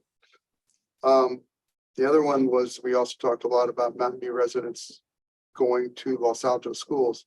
But the reverse has not been really addressed, which is Los Altos residents going to Mountain View schools, more specifically there, like Mountain View High School, which has been a opening, not been addressed on our side either. So that's it. Thank you. Next, Commissioner Oyang. Just wanted to build on Commissioner Snyder's comment. One gap that we saw when we were looking at the mobile app experience for Safe Routes to School is if you log in and look up, if I'm a Los Altos resident and I look up Mountain View High School, it's not there. You see a lot of other schools, but if I happen to live in the Mountain View High School area, I don't have a map, so I would echo the first public commenter who said that there are people who are kind of caught in between the two cities and aren't represented. And so I think this collaboration would be a great way to close those gaps. Commissioner, oh, sorry, go ahead. No, finish, Commissioner Oyang. I'm sure it'll be said. No. Nope. No, I think some of the things that I've already brought up that I think are great ways to collaborate are collecting data and doing the surveying together in a joint manner, and also being able to share the learnings from anything that has been done in the past as well as in the future, so that we're not in our own boxes trying to get the same incomplete information. So I think that'd be really great for us to see. Echo the collaboration on survey and data collection. Anytime you can be consistent across surveys and data that you collect, it's better and more powerful, and you have a better story to tell to get more money. So same data, same questions, asked the same way, at the same week, at the same time, so that you have comparability. Super important for data collection. The second point is I would ask both cities to include their chief of police or traffic enforcement in every conversation, so that you two can hear what your respective police departments can and cannot do with regards to traffic enforcement. We know we have 3 police officers, no, sorry, 1, pardon me, I was corrected, 1 on duty during school hours drop off. They can't cover 8 grammar schools, 2 middle schools, and 2 high schools. They're just 1. So I think bringing those voices into your meetings and to your collaborative sessions can only help. So I would encourage you to do that. And also bring in your crossing guard program as well. I think one of the challenges we have in Los Altos is hiring. We can't find qualified people to fill the jobs. So if we can start to collaborate on that, maybe there's a hiring pool that we can start to draw from and share. Those are my comments. Thank you. Thank you. Who would like to go ahead? Go ahead, Vice Chair. The interest of being succinct, I'll just say support everything that people have said here. And I think you have identified the areas of coordination that are high priority, and I agree with those areas. I'm really looking forward to you guys fleshing out the work and coming back to us and getting more support as we move forward. Thank you to both the teams. And Commissioner Katz, you have anything you want to add? No, I think everything's been said. Thank you. Well, in nature of syncness, I'm going to say ditto. And I will add a couple more things. In the bigger picture, hearing Mountain View's goal is to be like Palo Alto. That's what we want to be too. So yes, let's join this. And going along with what Commissioner Snyder said, let's see if Los Altos Hills is interested in joining as well, because their kids come to schools in our city, with the exception of Gartner Bullis High School, to see if there's resources and coordination and pooling. And then if we can be Palo Alto, then maybe the move after that is to get the people in the South to follow Palo Alto and us. And bring them along in ways we can along the way. But given what Mountain View has said about their borders, this just seems much easier to advance. So a couple other quick things. Love the idea of the signs, not just the car-centric ones. I think slowing down is important because we do have a speed problem, but encouraging walking and biking. So next time we do signs, we could consider parallel things. Regarding crossing guards, let's not have crossing guard envy.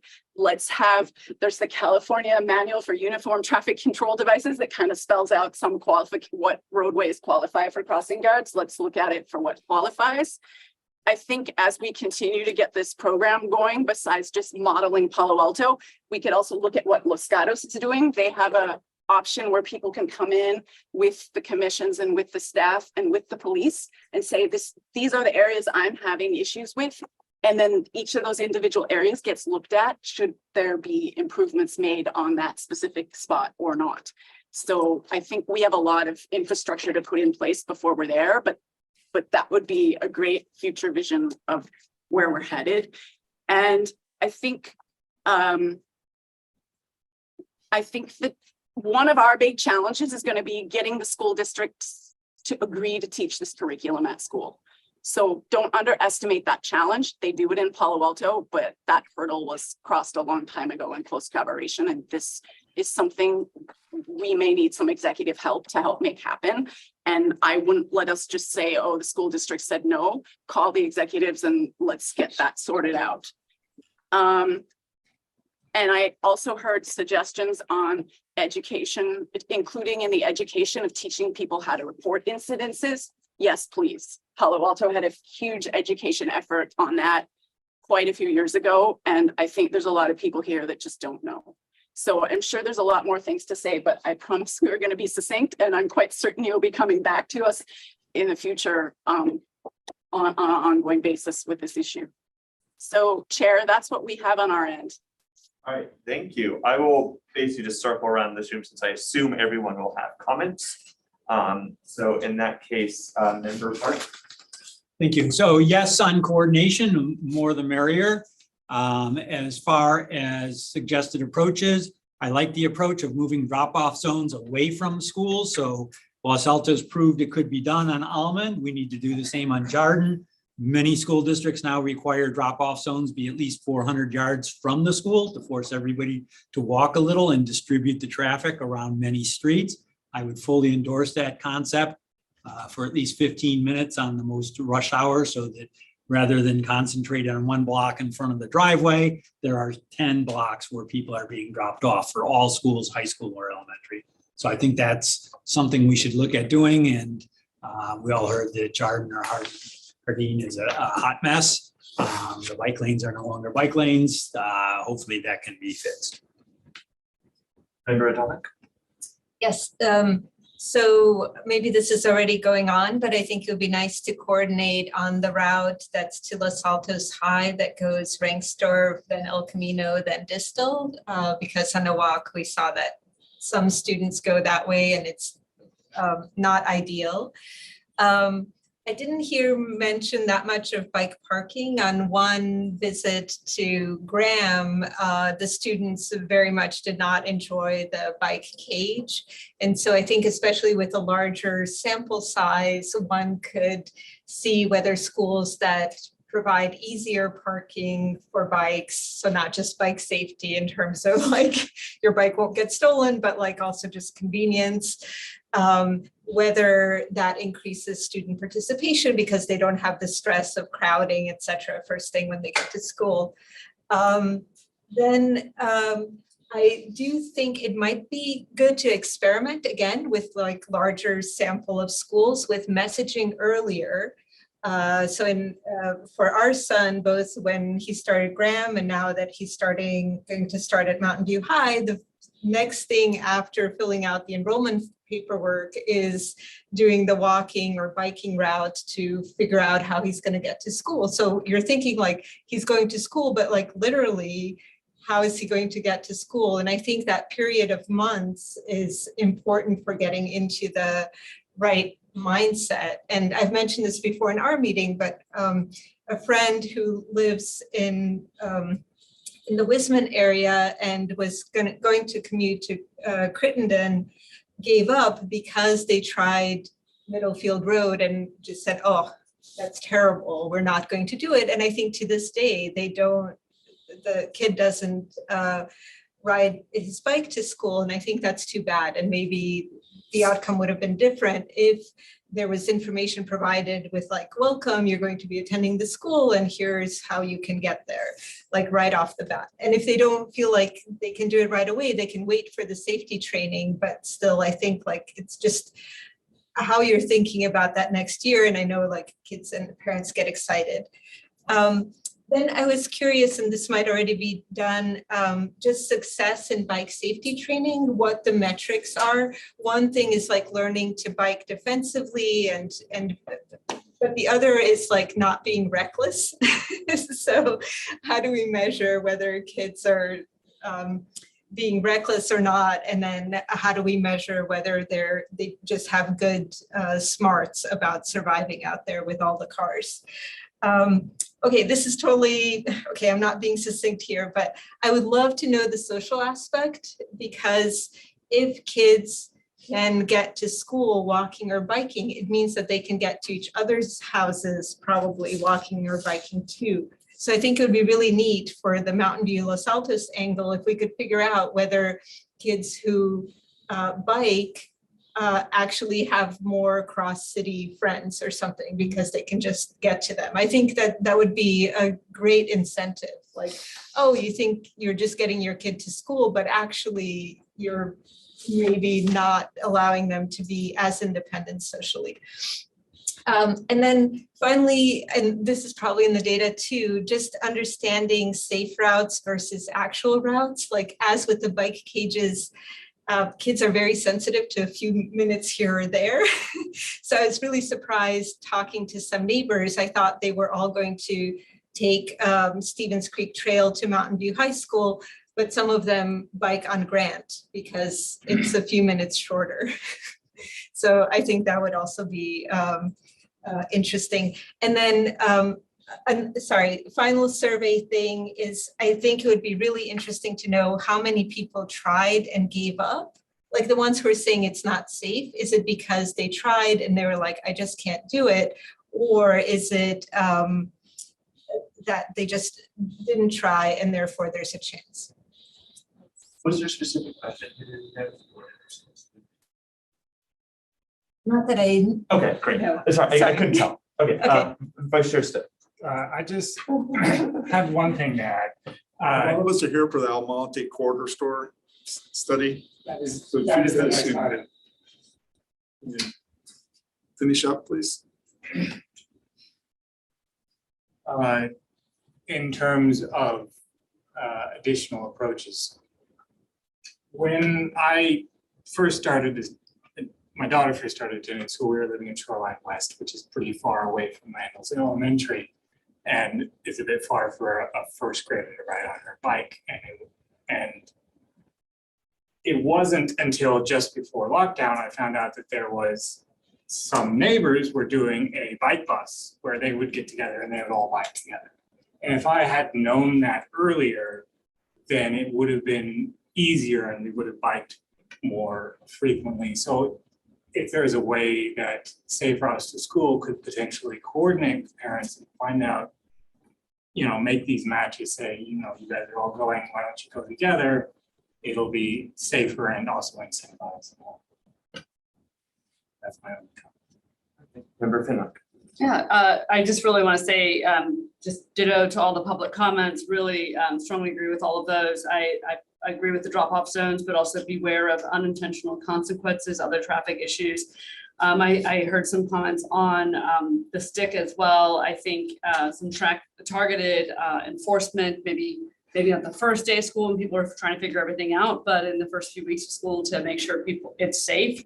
I know our traffic unit is limited, but sending them out during specific times of the year and coordinating, I think is awesome. Hope Mountain View can do things like the paint and curb extensions. I love all of the different projects Los Altos is doing. I'd love to see more of that type of stuff in Mountain View and vice versa. And I'm really excited about this. Thank you. I think I've agreed with everything that's been mentioned so far. The additional things I mentioned was, firstly, I would like us to be tracking things to make sure we're actually hearing feedback from parents and schools that are representative of our student demographics. I can see it being easy that we get most feedback from the parents who have the most free time. So I want to be careful with that, so we should be collecting data appropriately. As alluded to when I was asking questions earlier, I'd like to see some sort of explicit way that crossing guards can escalate safety issues that they observe so that can be at least tracked, if not actually addressed. I don't know the right way to approach enforcement, but it does seem like there is a role for it. I would be careful about that. I recall as a student, my view of the police was more as a group that would be likely to annoy me about rolling through a stop sign slowly rather than as a group that would actually do anything about cars misbehaving. I don't know that that was an accurate perception, but I could believe that perception is still persisting among students, and that's so thing to be careful about, but I would like to see us actually enforcing traffic laws. And I would like to make sure that we are keeping an eye on how students get to and from school outside of the regular peak hours. I know that when I was a student, and to some degree I still help instigate this by helping out the Mount Augusta robotics team. There's a good number of students who are getting to and from the school in the dark, whether at all sorts of hours for all sorts of after school activities, or getting to and from the school on the weekends, and other situations where the safety issues become different. Some bike lanes in Mountain View cease to be bike lanes, variety of things like that. I think that is all of my comments. Is there anything that there was any contradiction on or the such the staff wanted clarification for? This is good feedback. Thank you. All right. With that, we will close item 4.2 and we will move to item 4.1, the Sure. L1. Oh, I will be recusing myself for the rest of the meeting since I live within 500 feet of Belmonte Avenue. all right, thank you. Member Barton has recused himself for this meeting. That's all right. I mean, I don't need to hold this. This is item 4.1, the El Monte Avenue corridor study. We have a presentation. Chair. Yes. If I may, I think we have a request for just a 5-minute bio break here. I think that is appropriate, so we can briefly stop the meeting and return at 7:48. Thank you. Yeah.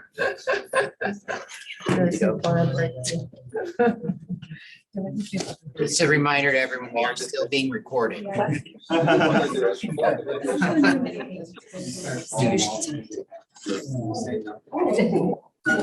feel like if Gonna have all those kids coming down on e-bikes to the high school, all 2,500 e-bikes. Have you seen them? I have seen, No hands, no helmet? I've seen it. Trust me, And I've seen it. you yell at them? Because I have. Have you seen it now? Somebody rides at the back. And the passenger. Like, yes, and I yelled at them. Yelled at that one too. Have you seen them in skateboards? Have you seen the skateboard one where somebody on the skateboard? I yelled at that one too. Yeah, I'm a good lady that yells at people. Getting a reputation. Another one. Yeah.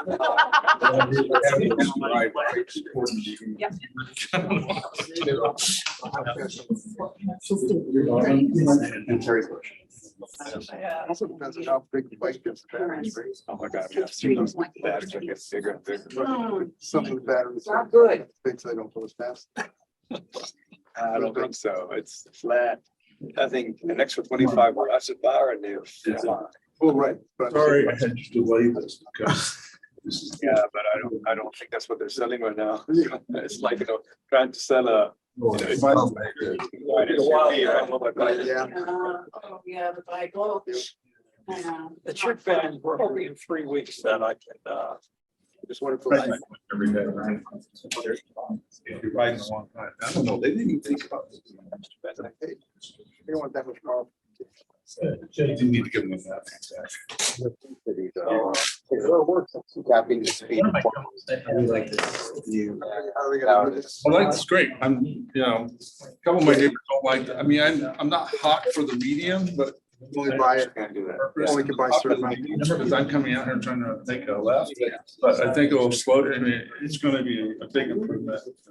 The other night I tried to come out here and make a left. It was so hard.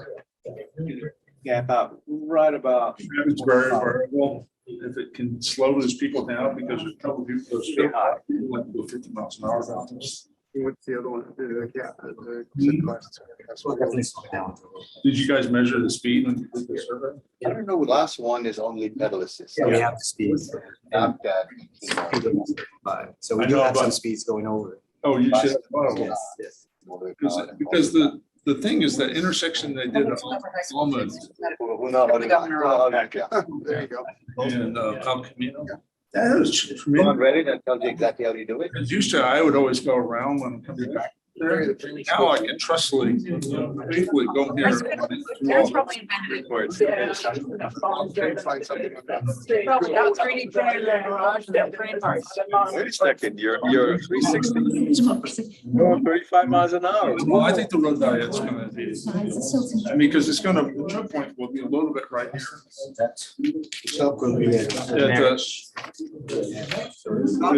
Nice to yell at students. Put a little badge and we could just yell. You feel people are. Choke point will be. So this is gonna be better to get in and out of this thing, because this is like a Mr. Life moment. A little surprised. Choke point will be in here. That'll be okay, because. Oh, that.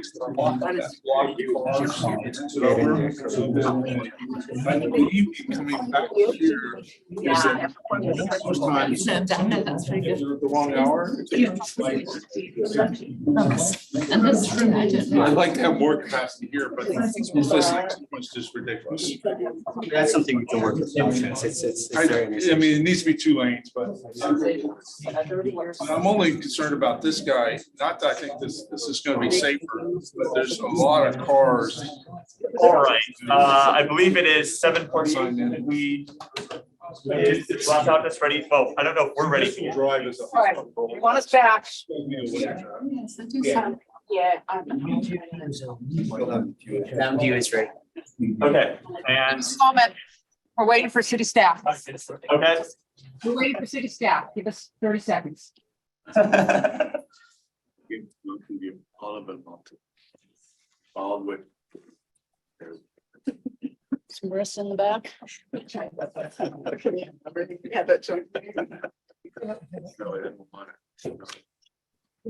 Yeah, we did well. We did very well. This is the old photo from the South African PG police van. That's amazing. There's no way for us to get into it. Finger 23, now it's fall 23. Next thing I know, it's gonna be like. Very old man on my e-bike running. I'll see stuff on the side. Are we, we're still waiting on Los Altos? Marissa. Where'd you go? I don't know. Where's Tom? Yeah, I should, so staff members disappear.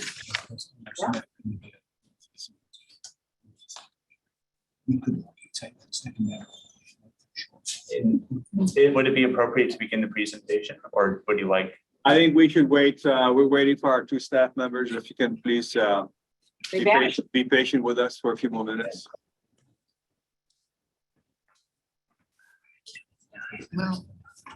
Oh, yeah. Is the one who thought about that? Oh, wow. Yeah. Was this? Yes, it's changed. Thank you. This- it's getting around, because this is so-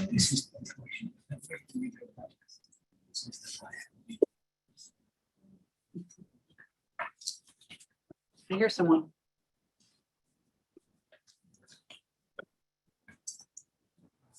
Is Marissa back there?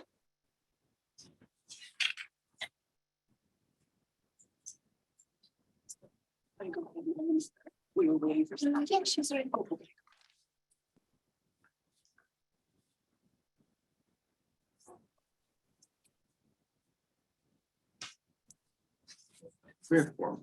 Okay. So we have one of our staff people back, so I would say that you guys can go ahead and start. All right, then we will Most of continue our the meeting people are back now. now, if, please. Thank you. Good evening, Chairperson and members of the BPAC, both from City of Mountain View and City of Los Altos. My name is Darwin Galang, Senior Traffic Engineer from Mountain View. I'm joined by Teferia Berry here and also Ravi Narayanan, who's online. They're both from Mott McDonald, they're project consultant for this study. We're also joined by Carla Ochoa, Senior Traffic Engineer from Mountain View. The presentation tonight is about the Monte Avenue Corridor Study. Next slide, please.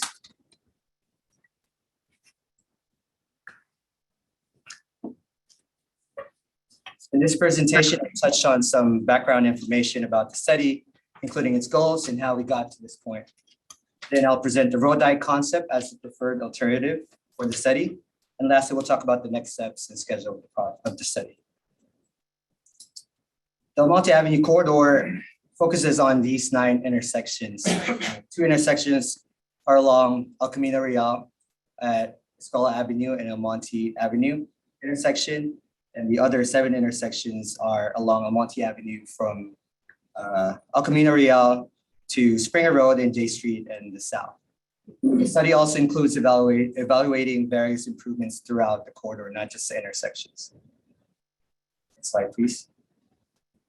The main goals of the study are to develop a multimodal transportation conceptual plan for pedestrian and bicycle safety, and to also improve traffic operations along the corridor. The conceptual plans are intended to evaluate the corridor to determine space allocation for new improvements within the available right-of-way width.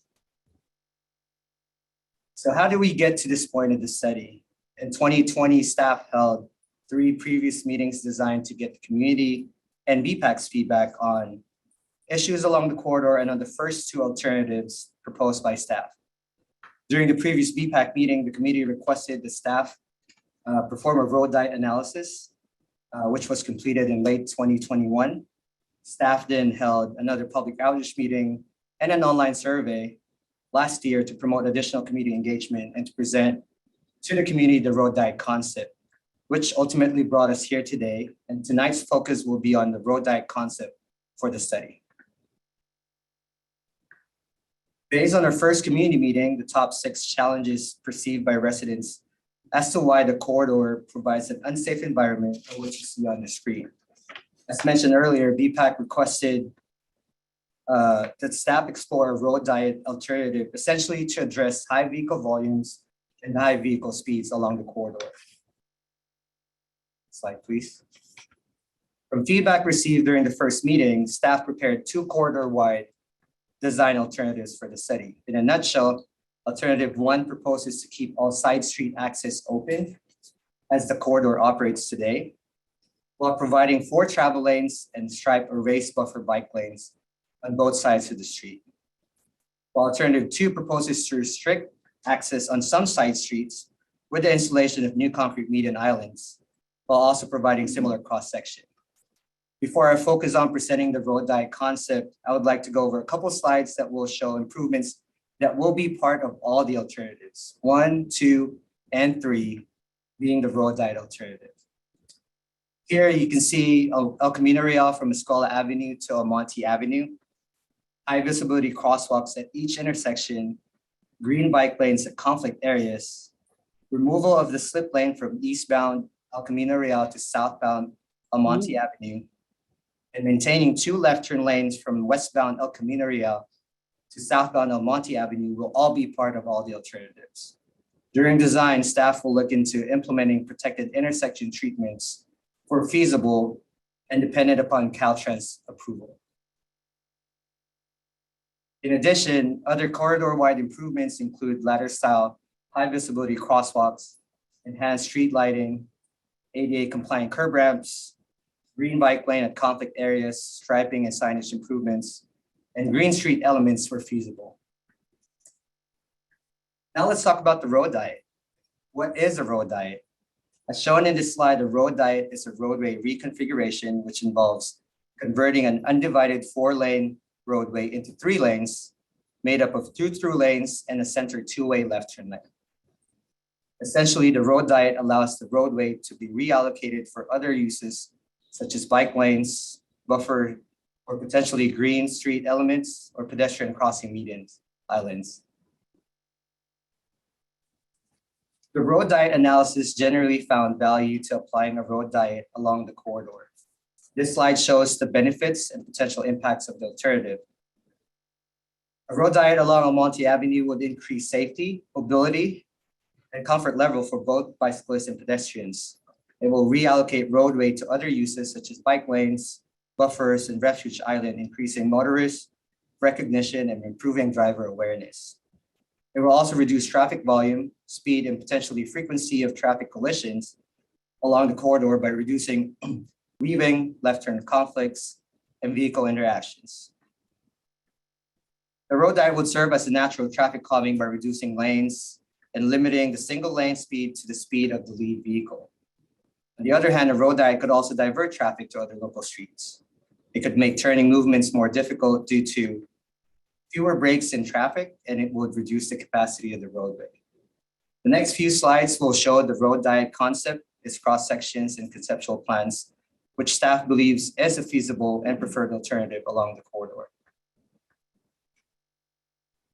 Existing conditions along Almonte Avenue include 4 travel lanes with bicycle lanes on both sides of the street. With the road diet alternative as shown on top, Almonte Avenue corridor can potentially have 2 travel lanes, 1 2-way left turn lane, and stripe or raised buffer bike lanes on both sides of the street. The buffered area would be raised in locations that do not conflict with driveways or crossings. The image below shows the cross-section at Hollingsworth Drive, where staff proposes to install a median island instead of a 2-way left turn lane. This is a reminder that the study aims to develop conceptual plans to determine space allocation for improvements within existing roadway, and specific details of the improvements will be finalized during design.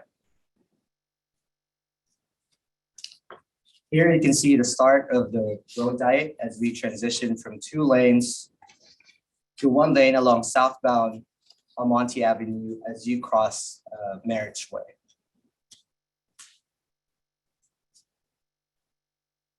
This slide shows you a longer stretch of the typical cross-section along Almonte Avenue with 2 true lanes and a center 2-way left turn lane with striped or raised buffer bike lanes on both sides of the street.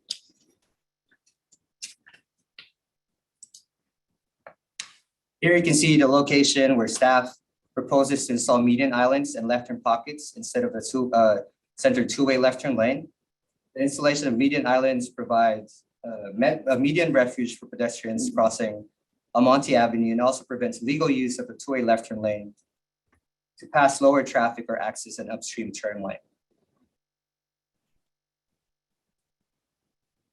This slide shows the southern portion of the corridor as we continue the road diet concept up to Springer Road.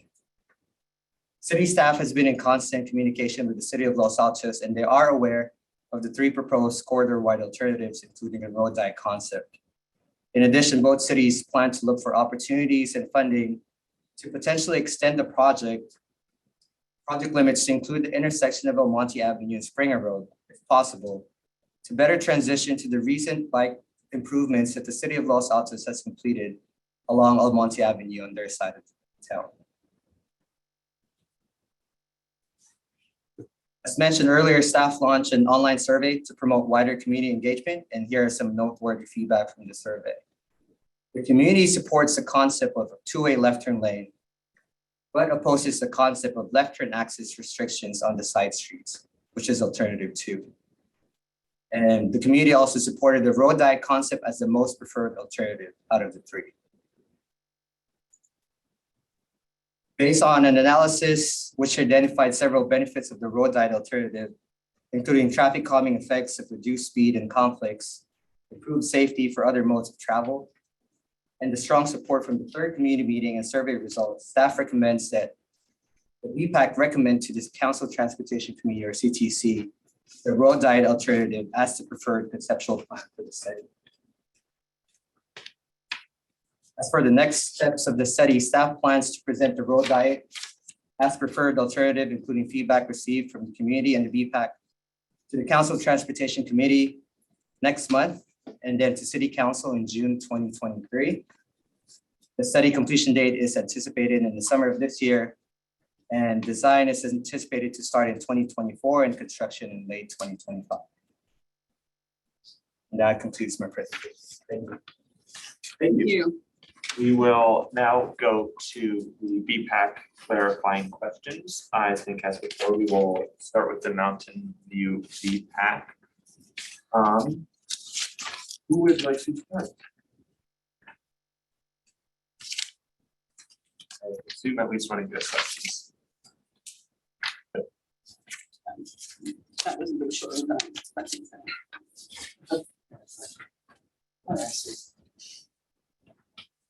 Shane?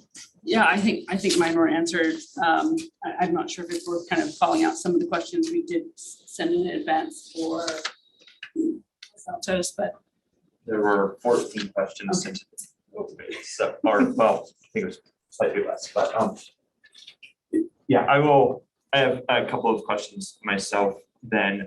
One is reiterating what I think is relevant question from the meeting Q&A is what would the buffer itself in alternative 3 look like? I realize it's not set in stone, but what is the intention for that? For the buffer between the bike lane and the vehicle lanes. So the buffer, as part of the design, we will take a look at different options that we could use. For some areas, we could stick with just striping if there's limited space. But where areas there where there's wider buffer, we could look at either use of flexible delineators or concrete or rubber curbs, or even green street elements were feasible. Thank you. A question that occurred to me during the presentation is, are there any plans for adjusting the turn radii or doing bulb outs on any of the streets that connect to side streets that connect to Almonte, like Marriage Way or the such? At this point, there are no plans to doing that. We are, however, upgrading all the curb ramps to be ADA compliant curb ramps. If needed, we can take a look at that during design. And with regards to the mention of potential protected intersection elements on the sort of whole Escuela El Monte El Camino intersection, both what would those elements potentially look like, and when will we find out if Caltrans is inclined to go along with that? At this point of the study, we do not have any design for the protected intersection. Staff has submitted an application for an OBAC fund, and we received that funding for the stretch of El Camino Real between La Escuela and El Monte. And the goal for that is one, to basically bring into life what the El Camino streetscape plan is envisioned, and that's including, where possible, include protected intersection treatments, whether that's, reducing the curb radii and you having protected bike lanes, that will be looked at during the design. Thank you. I will hand it over to the Los Altos Commission for any specific clarifying questions that you have for Mountain View, or I guess for Los Altos staff. Okay, thank you very much. And I think if it's okay with you, Chair, and with Mountain View staff and with our staff liaison, we'll just focus in on the area that's impacting along our jurisdiction, and also, whatever flow we might have in and out of Mountain View, any other impacts they would have. So who has questions? Commissioner Amby. I have 4 questions. At the J Street intersection, will you keep that right turn only pocket onto El Monte? I note that you're removing the RTO from El Camino onto Springer. Will you keep the RTO at Springer and J? My next question is, can you provide a little more insight and information about the crosswalks? I noticed in the documents that you're recommending in some of the alternatives, I think they're called RRFBs, rapid flashing beacons. We know in Los Altos that the flashing stop sign that exists currently at Springer and J is hated by all. Well, I'll just put it that way, and that's softly. So I'm wondering if you're recommending flashing crosswalks, if you've gotten any feedback from your residents on whether they like that or not. Then the final question is, will you be implementing similar design and infrastructure elements as exist on Castro Street that made that a multimodal corridor? The reason I'm asking is the rubber bollards that provide the physical separation between the vehicle traffic and the bike traffic are in a constant state of disrepair. And I'm wondering if you are considering that as a design element or something different. Those are my questions. Thank you. I'll try to remember all the questions, but let's start with the first question. There are no plans as part of this study to make any changes in the Los Altos side of El Monte Avenue. So that's considering the slip lane coming to and from El Monte Avenue.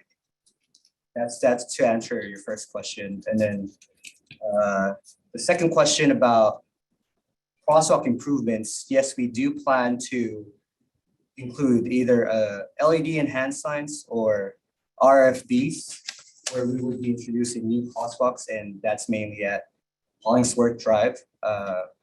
That will be to be determined during design, whether we go with LED enhanced sign or RFBs. We do have existing LED enhanced signs that we recently installed at El Monte and Marriage, and we are getting, good feedback on that, and we are getting a lot of push citywide to convert existing crosswalks and improve them into LED enhanced or lighted crosswalk systems.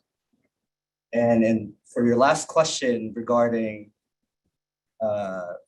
Castro Street Complete Streets project, that is something that we are considering as part of this project. Like I said, buffer areas could be raised in areas where feasible, and that could mean rubber curbs or concrete curbs, or even green street elements. So those are some of the few items that we're going to take a look at during the design.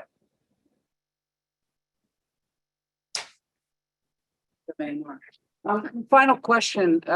What has been your outreach plan to Los Altos residents? And has our city been involved in that outreach? Thank you for the question.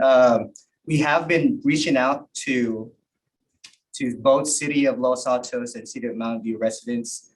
As you know, part of El Monte on the west side is already Los Altos, and those are affected residents as part of this project. Initial outreach has been, the typical 750 feet from the project limits, and because of, the intent to get a wider range of community outreach and engagement, we've actually sent out notices for an online survey, which, was open to anyone who wanted to answer whether they use Almonte Avenue and do not live in Mountain View or Los Altos, or if they live in Los Altos and use Almonte Avenue, or if they don't use Almonte Avenue, but live in the city. We've sent those notices that are approximately within half a mile from the project limits, and we've sent out email blasts, sent notices to Los Altos staff, and even posted on their city website and Facebook page for outreach for this project. Commissioner Katz. Go ahead, Commissioner. Yeah, I had a question on expectations and objectives. On one of the slides, you talked about the expectation is that traffic speed, vehicle traffic speed and volume would be reduced through this action. If volume is not reduced, what then will be the impact in terms of traffic on El Monte as a result of doing this? It's a good question. I believe if, the volume does not decrease, given that we only have one lane after this road diet, that would ultimately reduce your speed along El Monte. It could be, slower than your typical residential street. But I think that's going to be an impact of not reducing volume. But based on our traffic analysis that was completed by our consultant from the original 18,000 ADT or average daily traffic along Almonte Avenue, they predicted a drop of up to 10,000 down to 10,000 vehicles per day. So that is a big drop. And like I said, no drop in volume will I think ultimately mean a big reduction in the speed. And then a follow-up question is, where would that 40% of current traffic be diverted to? So looking at the area along Almonte Avenue corridor, the prediction is other traffic would be diverted to use Clark Avenue and Mountain View Avenue, and the Mountain View side, and both streets have the capacity to hold that diverted traffic.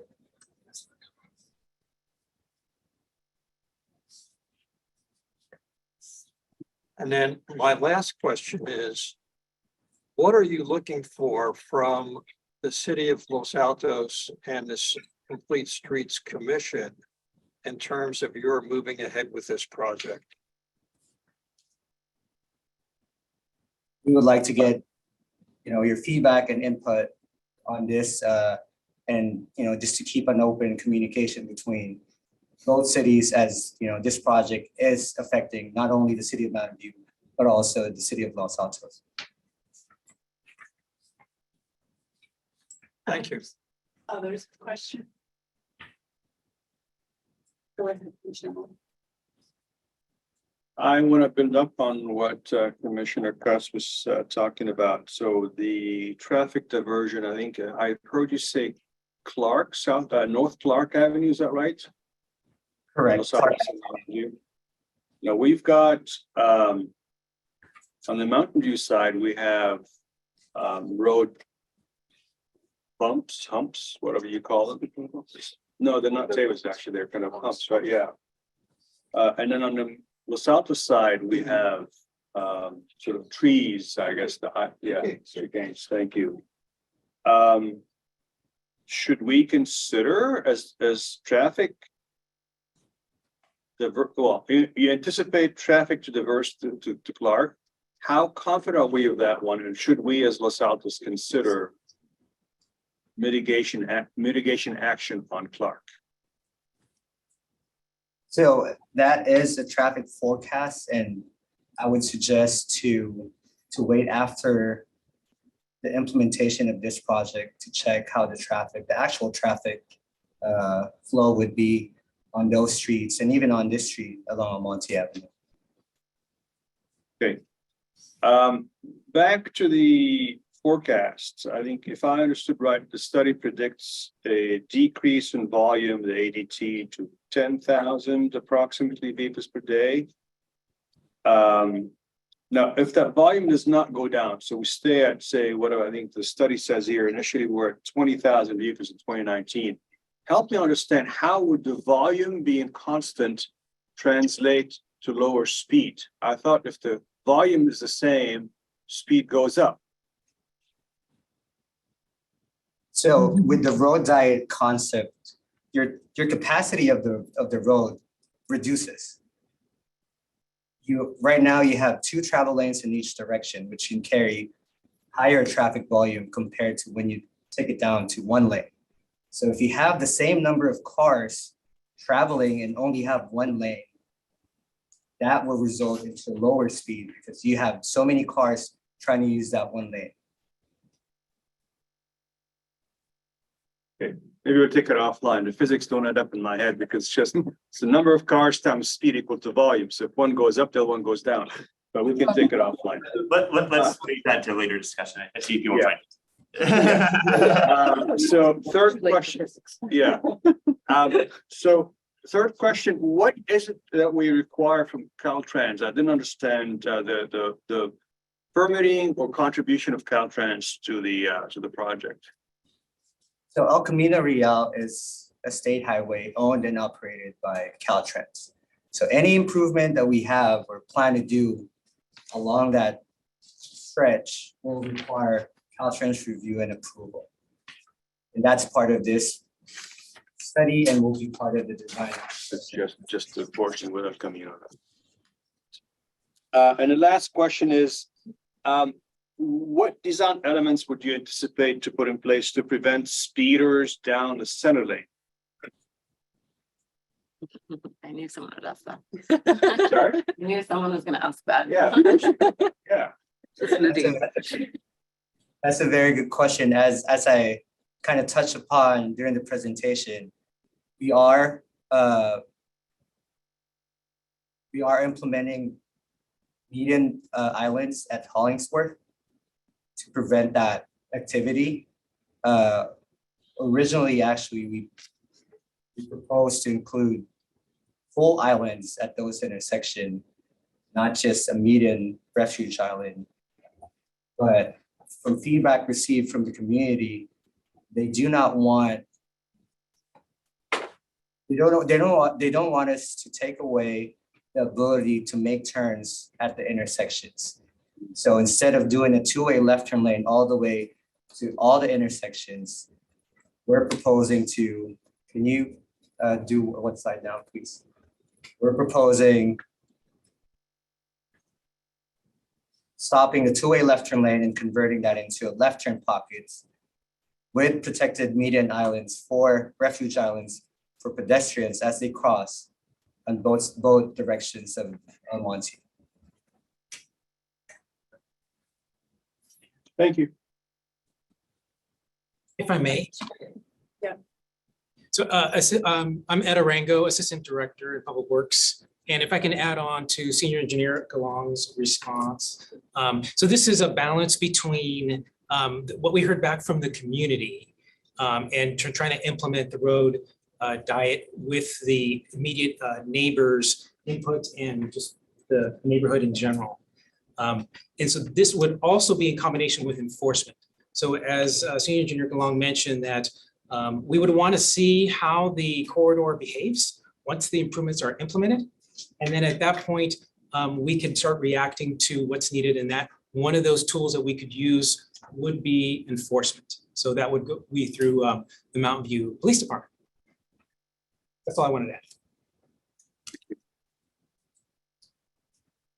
Vice Chairman. Thank you, Chair. So I want to focus a little bit on north-going traffic on El Monte and Springer on the Los Altos side. Assuming that there was a diet on El Monte, as proposed with single lanes. I'm not sure if Los Altos or Mudbury has done a study on what's the effect on northbound traffic on those two streets. I'm specifically concerned about possible backups because if the volume doesn't go down significantly, especially I don't see how traffic gets diverted from streets, that is from northbound traffic. I'm not seeing the path there. Was there any study done on that? I don't know, either the Mountain View side or our side, Lisa? If you could comment on it, that would be great. Don't know of any at this time. How about in the Mountain View? Do you have did you take that into account, or was there something done about understanding what effect would there be on this side? I don't believe that was part of the traffic study in terms of looking at, potential backups at these streets. We only did traffic forecasts and, diverted traffic along other streets besides Almonte Avenue. Yeah, so this is, I'm specifically bringing this up because there have been issues with backups on El Monte specifically.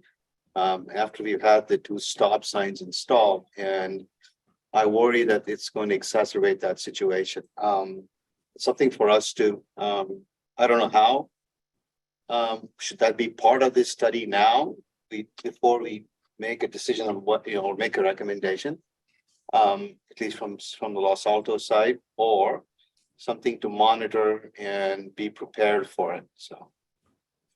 Springer Road is 1 lane in that direction. Correct. Can we make sure we're, the goal of this section is to ask specific questions. I'd like to make sure we're keeping that in mind and venturing into the comments yet. Anyone else here with questions? I'm not seeing any. I had volume on my list as well of vehicles. Can you tell us where you collected your volume? Is it close to the intersection of El Monte and Springer, or is it farther down by El Camino, or was it in multiple stretches of the road? And I'm asking that because I assume the volume's higher down by El Camino, where there's a whole bunch of shopping areas and people come in and out of El Monte, go into the shopping area and then exit back to El Camino. So the most recent counts that we did were collected in January of this year, and that's to check what the current ADT is, and that showed that ADT has dropped to 14,000. And we actually did counts on, I believe, 2 locations between Springer Road and El Camino Real. But with the road diet analysis, the counts were collected at the beginning of again, Springer Road and El Camino Real, and what the data collection entailed was a license plate study where our consultant used video cameras to look at who's entering the segment and who's exiting the segment to check through traffic, to check the number of the volume of traffic that goes in and out of Almonte, to know which traffic will get diverted once we do implement the road diet concept. And then can you just tell me very briefly your housing plan or housing elements? Is there specific plans for lots of growth near that area on El Monte and El Camino? Because I see a lot of shopping complexes now. I cannot answer that question. I'm not fully aware. Maybe I can add something. So the City of Mountain View, this is Ria Hitchbarrett, Transportation Manager for the City of Mountain View. Thank you for that question. So the City of Mountain View has a number of change areas in the city, and one of them is the El Camino Real specific plan area, precise plan area. So it's maybe like 1 parcel block on either side of El Camino is an area where we would want to add housing. And my last question is, you talked about monitoring the project after it's put in, and someone gave an example of one of the tools you have is enforcement. Can you just tell us a little bit about some of your other projects and your categories of tools that you use once you put a project in, just walk us through that process. Like if you put something in, it's not working very well, what kind of tools do you use and what kind of time frame do you use to look at that, to make any changes? Good question. I would say after implementation, we would look at, volumes again and traffic collisions along this corridor, potentially 6 to 12 months after implementation, just to give us time to, to let everyone get used to what the improvements are, and, we can look at other options as to other tools that we can do. One thing that comes to mind is once we do implement the changes, currently El Monte corridor is posted at 35 miles per hour. And once we do implement the changes, we can go back and do counts and do engineering traffic survey and check if El Monte qualifies for any reduction in speed limit. So we can lower it down to potentially 30 or even 25.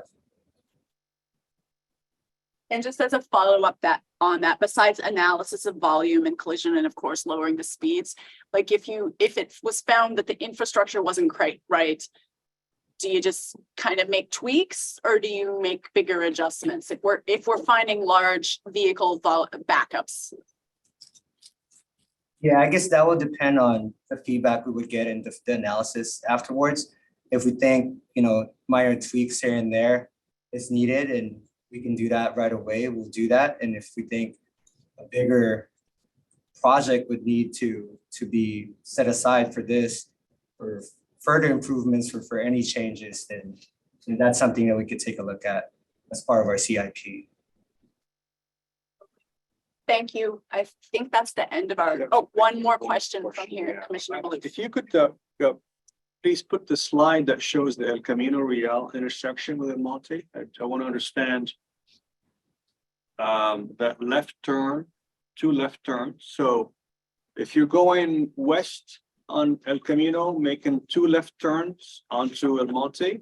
So this is now 2 lanes making turns. And then at some point in time, they're going to merge into 1 lane. Is there a slide that shows that? I want to understand how those 2 lanes are going to merge there. Correct. So as let's pause here first. As you can see, this is existing condition along Camino Real. We do have 2 left turn lanes coming from the westbound going southbound. And based on feedback received from the community, there was a big opposition in terms of removing 1 left turn pocket there, left turn lane there. So based on that and based on knowing that this will require additional Caltrans review and analysis in terms of the impact of that removal, we went ahead and kept that 2 left turn lanes there. And if you can go to slide, I believe 13. So here on the left side of your screen, that's the second street. As you turn from El Camino Real to El Monte Avenue, that's the second side street that you will hit, El Monte and Marriage. And that will be where we will have a lane drop from 2 lanes to 1 as you transition into the road diet. Got it. Thank you. Okay, so let me just ask a question, looking at that slide. If someone's coming out of I assume that driveway is into the parking lot of the shopping center that's on the corner of El Monte and El Camino. If someone is coming out of that driveway and turning left, where the lane is now being reduced, do they turn left into the center lane? Correct. And then they merge, and then they'll be merging in at the same time that people will also be merging in who are being reduced from 2 lanes to 1 lane. Correct. Hey. Well, thank you. Yeah. Good. That's the end of our questions. Good question. Thank you. Just one very quick follow-up on the traffic speed thing. How long will it take to do a traffic speed study once the improvements are made to potentially reduce the posted speed limit?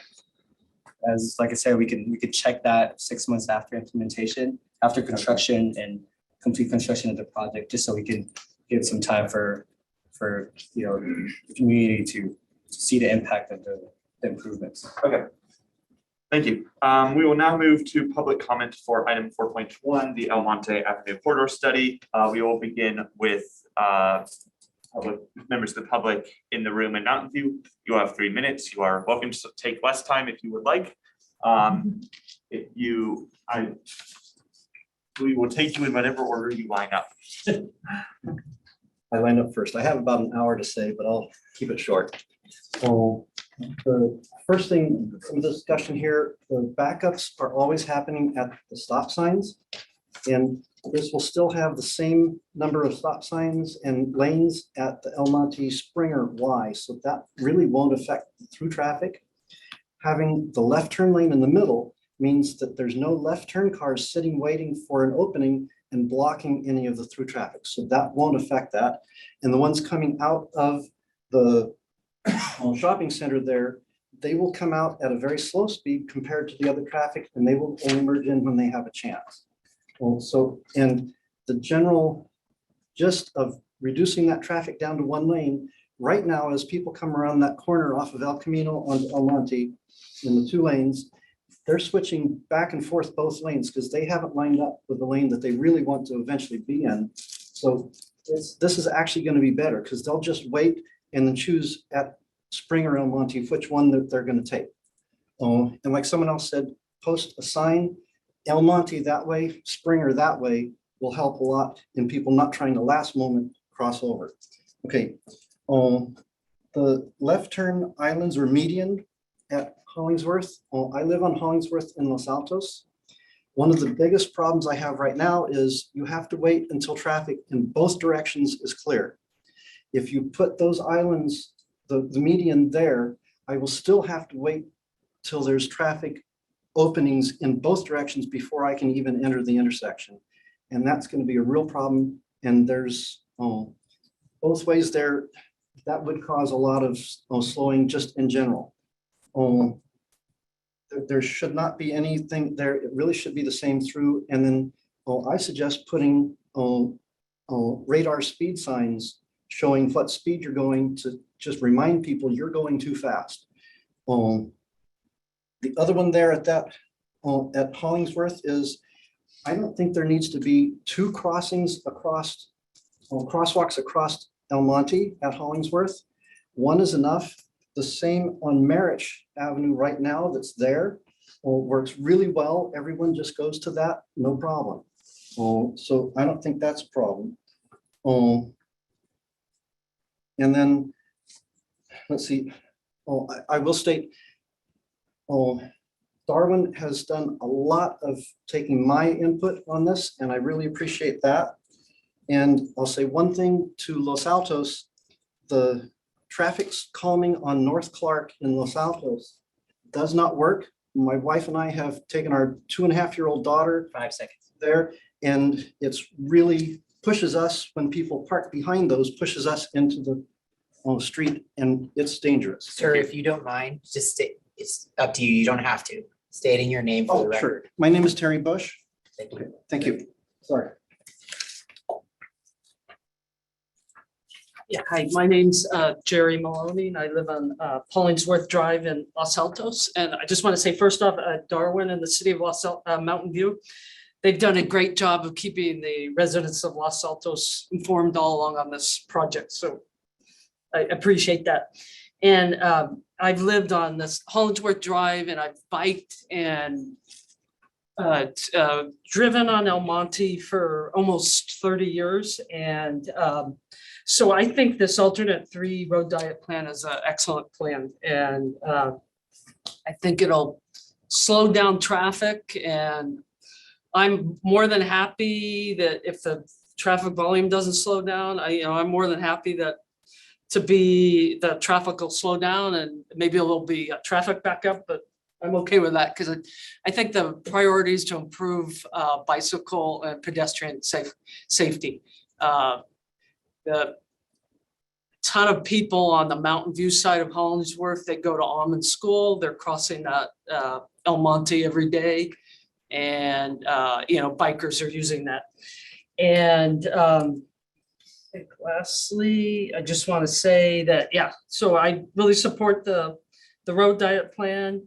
I want to thank everyone that's worked on the project, and I hope it can be built as soon as possible. Thank you.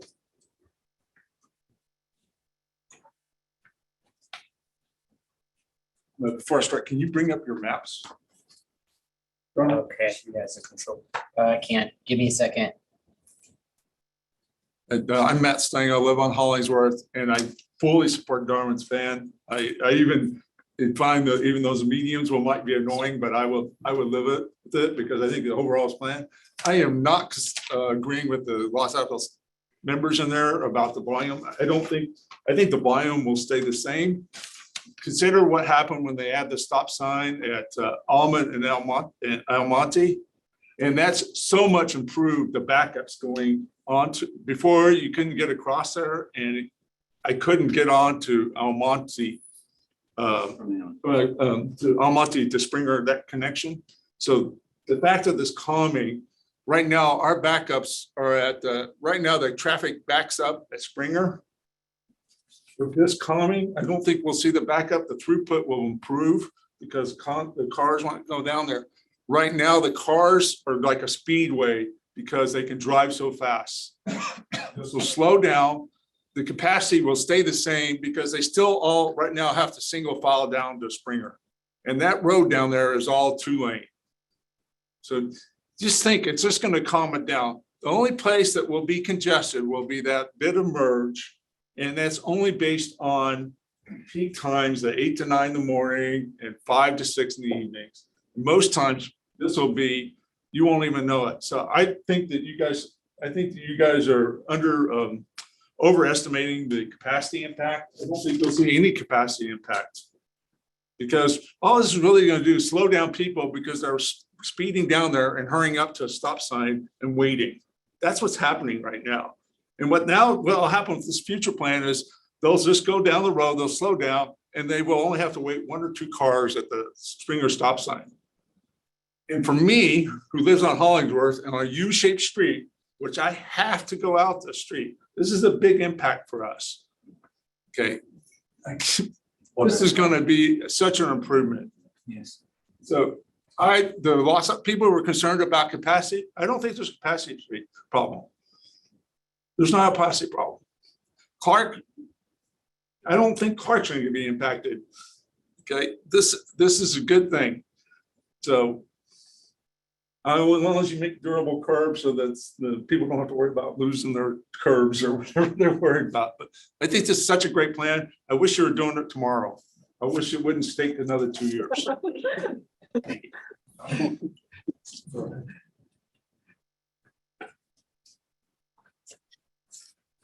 Hi, my name is Tim Coogan. I live in the 1600 block of Todd, which is just east of Springer there. And I too appreciate all the work that's been done and fully support the plan. 99% of the plan that's been proposed.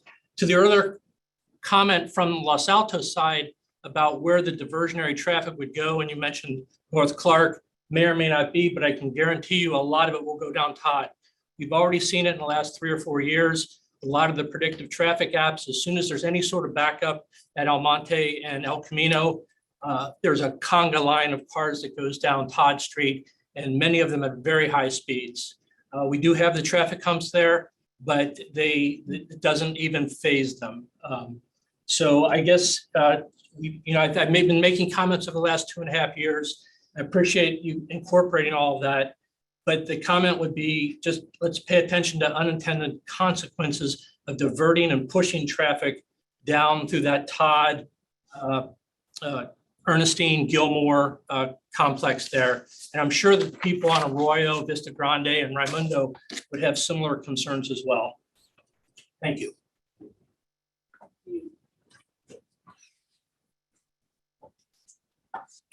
Hello, I'm Charles Mathis. I'm a Los Altos resident on Hollingsworth. I just wanted also to say thank you to Darwin and the team for taking community feedback into account. I'm also looking forward to alternative 3, like some of the past people said.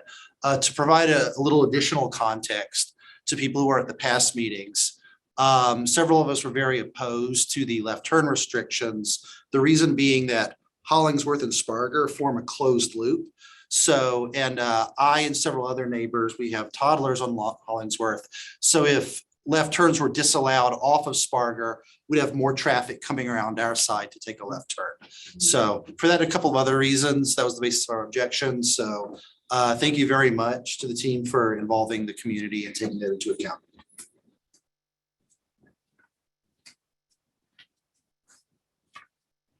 So my name is Serge Bont. I live in Mountain View, and I live next to the, I think, intersection number 8 by Lloyd Way and El Monte. So as I mentioned earlier, my son went to school in Los Altos, so he had to cross for 12 plus years El Monte. So I'm fully supportive of the plan. I don't want it to be, if I had a wish, it would be that it had been implemented 20 some years ago when my son started to go to kindergarten, but better late than never. The one thing I wanted to point out is that when you look at the Escuela El Monte intersection, my one wish would be to get rid of the parking entrance and exit from the Walgreens, because this is just horrific. It complicates the intersection greatly. You have to press a back button to continue on the sidewalk across El Camino. It's just like an aberration, and I don't know why the city allowed it, but if there is anything that can be done, that would greatly improve safety. But please approve this and let's get it built.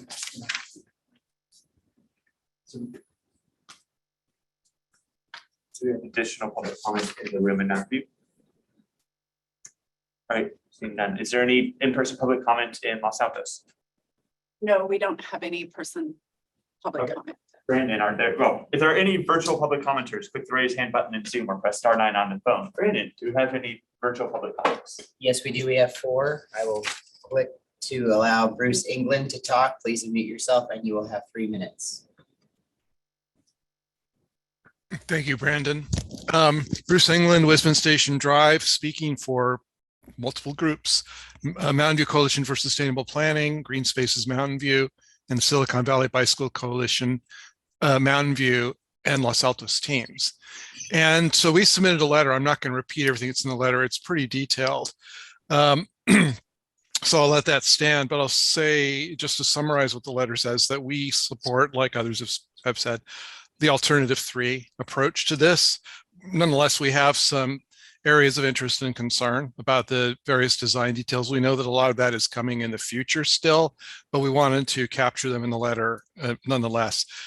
We really see this corridor as requiring reimagining, as people have said, changing it from what can be seen as a speedway to an active transportation boulevard of sorts, or a green complete street design that serves the needs for people walking and biking through there much more or much better than they're able to today. One detail that did not make it into the letter because it came along later in the day was what Serge just talked about with that Walgreens entrance there at Escuela and El Camino. If we had been able to put that in the letter, I would have put it in so that we could make that point. It really is a disastrous design situation that calls for correction. Thank you.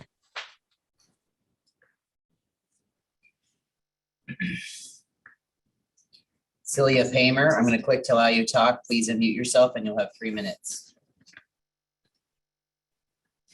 Hello, yep, again, I'm Celia Paymer, long-term resident of Mountain View, and I bike along Springer and go through that intersection of Springer and El Monte every day on my way to Los Altos. I'm really excited for option 3 or alternative 3. I sometimes go that way to get lunch, and I know many students go that way to get their Chipotle. So hopefully it's something we can use to activate biking and walking, as it's probably actually faster than driving and parking there. So one thing I will say, just sorry, as a physics teacher, it cracks me up a little bit to compare cars to an incompressible fluid or electron flow. They don't follow those laws of physics. they're going to get closer to each other as they slow down. And so as a result, the studies have shown they'll have more throughput potentially. It depends on the speeds and the density. But so I think that we'll have to see what happens with the throughput. I do also think it's interesting connecting to the previous questions that were asked to the safe routes to school about the stick versus the carrot.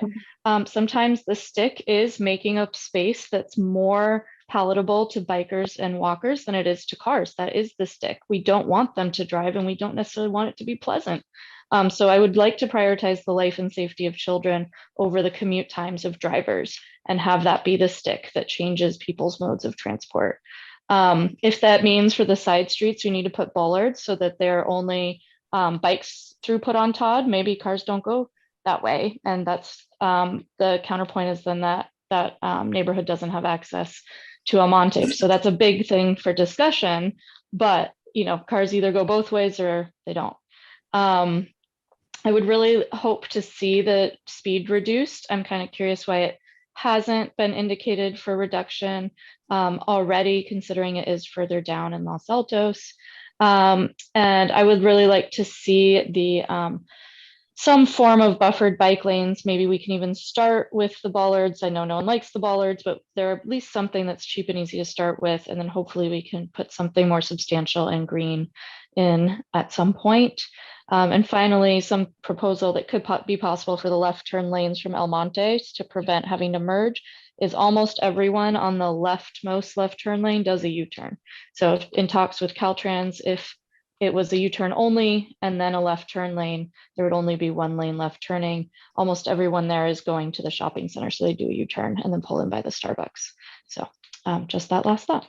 Thank you so much for your time and effort and taking all the community input. I really appreciated the chances to comment on the options. Great. Mary Dado, I'm going to click to allow you to talk. Please unmute yourself and you have 3 minutes. Hi, Mary Dadio. I'm in favor of alternative 3. Please protect the bike lanes as much as possible using physical barriers and incorporate trees and plantings as much as possible. But obviously leaving some space for the cyclist to make use of the left turn lane there. I have comments about 2 intersections. The first is El Monte and Springer. So if you're southbound on El Monte, as you approach the stop sign at Springer, the right turn lane to stay on El Monte does not look like it's been tightened up very much, if at all.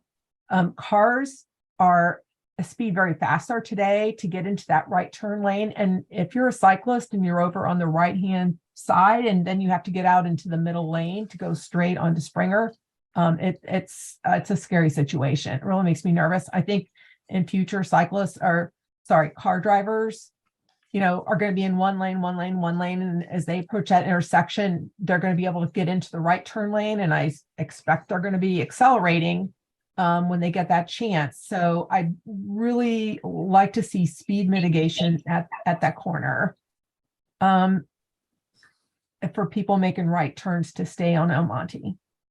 The second intersection is Escuela and El Camino Real, which I agree with previous speakers is just horrifying to get across as a cyclist. So if you're on Escuela or if you're at the Walgreens and you're trying to cross that intersection, or if you're a pedestrian, so pedestrian or cyclist, but especially for cyclists, El Camino is about 7 lanes wide there.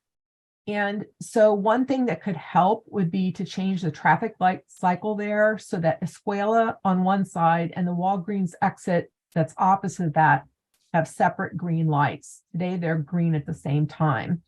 And it's nearly impossible for a bike to safely get all the way across the intersection and make a left turn, because by the time you start accelerating, all of a sudden if you're on Escuela, you're trying to make a left turn on El Camino, all of a sudden some car comes speeding out of the parking lot trying to go straight. And it's really scary. So I have logged a ticket to Caltrans because I understand they control this intersection. But I think support from the city I would expect could help with this.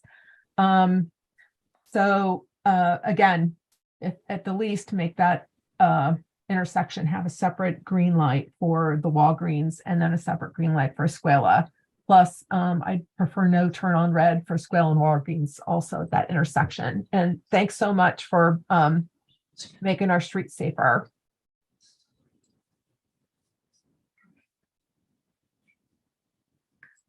All right, Chris Perry, I'm going to click to allow you to talk. Please unmute yourself and you have 3 minutes. Hi, Chris Perry, Mountain View resident. I wanted to speak in support of alternative 3, which looked generally good. But I had one concern, and that is in the area of the raised buffer bike lanes. I think there was some vagueness on, and I know this will be fleshed out later, but there's some vagueness on which areas would be merely striped paint.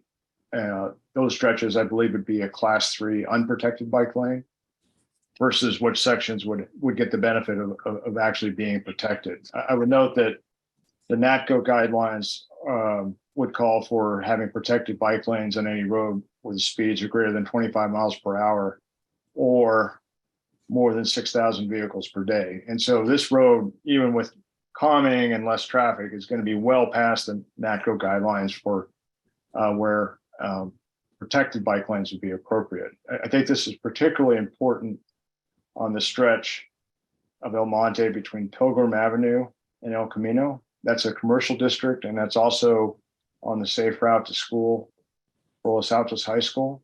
So it'd be a really great idea to have protected bike lanes and not mirror stripe paint in that section of El Monte.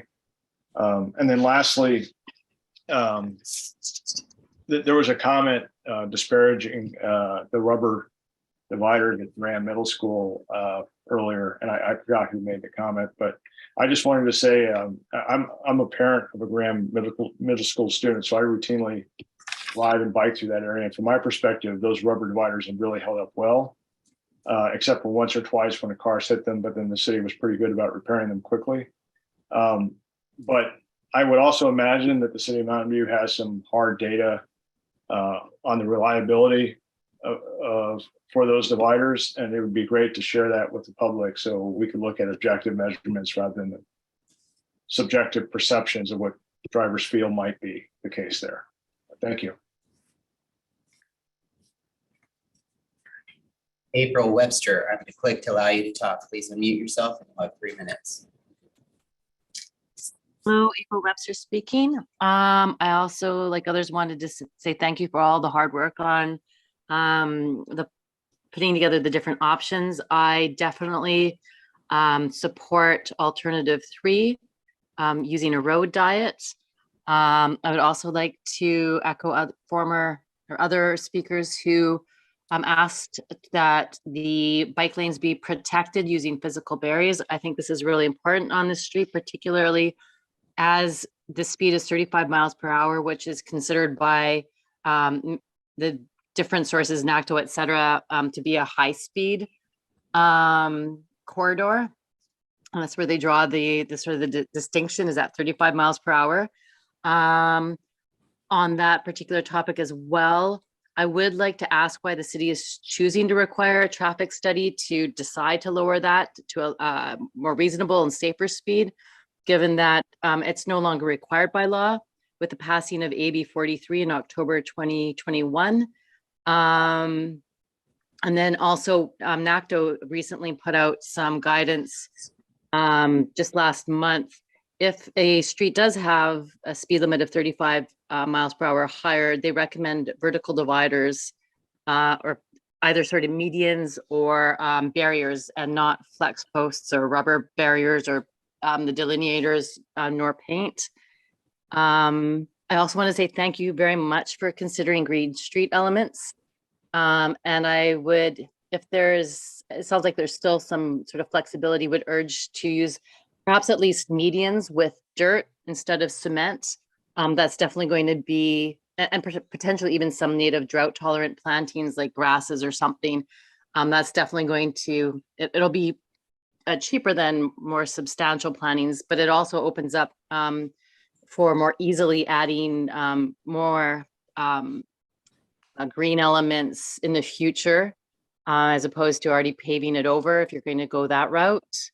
And just want to point out that as well, rubber dividers and flex posts are terribly durable, and they don't really do much to address the comfort and perceived safety of streets, as well as climate resiliency. So you've seen with the drought, number of floodings along El Camino and other areas. And then I would like to just two other things. Ask that there's no right on red. 20 I seconds. think that's, thank you, really important. And then I'm just concerned about the choice to consider enforcement. I think design has shown that, or studies have shown that design is far more impactful, sort of funneling drivers into the behavior you want. Thank you so much.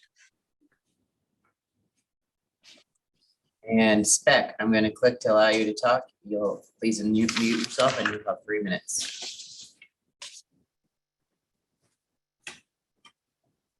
Yes, so I'm Sharon Tan. I live over on the Mountain View side of El Monte, and I just had two things to say. If there is going to be reduced traffic on El Monte with the road diet, I would strongly like to see the city of Mountain View evaluate what's going to happen to the side streets like Lloyd and so forth that connect over to Mountain View Avenue.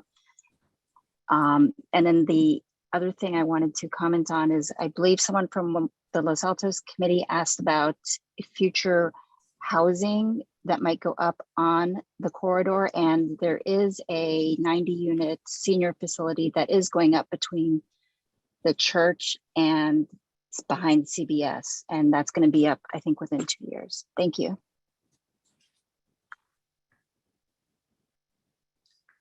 And Chair, that is all the folks we have in Mountain View that are online. All right, thank you. We will now move to the committee comments for item 4.1. I think, so I believe we have a Mountain View will have a motion to make to recommend an alternative. Is that correct? Is that what you want? Correct. That is correct. Thank you. So what I will suggest is we start with Los Altos's hopefully succinct comments, which can, if there's anything particular regarding the sort of Mountain View Los Altos interface, I think that'd be what's best to hear. And then we will move the discussion to Mountain View so that we can make our comments and make whatever motions and such are appropriate. Does that seem reasonable? That seems reasonable to us. Okay, thank you. I will hand it off to our neighboring city to make some comments. Thank you very much. Who would like to go first? Go ahead, Commissioner Kent. Sure. First, I'd like to thank you for sharing this with the Complete Streets Commission. This is the first time that I've actually seen the detailed plans. And so looking at it this afternoon was the first time I was exposed to it. Knowing from projects that we've done to do traffic calming, we share your goals in terms of making our streets safer for bicycles and pedestrians. But we've also learned that the devil's in the details. And I think there's a lot of changes that will be made with this project. And it's impossible to understand all of the unforeseen consequences. And some of those consequences will be, if traffic is reduced as anticipated, to create other problems on streets that don't experience those today, both in your city and in ours. And we will have to address those going forward, depending upon where they are and how significant they are. So to the extent that you can keep us in the loop, and we can do this kind of sharing in the future, I think it would help both our cities. And that's my comment. Thank you. Who's next? Commissioner Ambio. Again, thank you for the great work, great explanation. I am in support of road diets wherever possible. I think there's a couple of things that we need as a city to pay attention to here, which is Clark. If there is traffic diversion on Clark, that is a suggested route to school to Almond Elementary.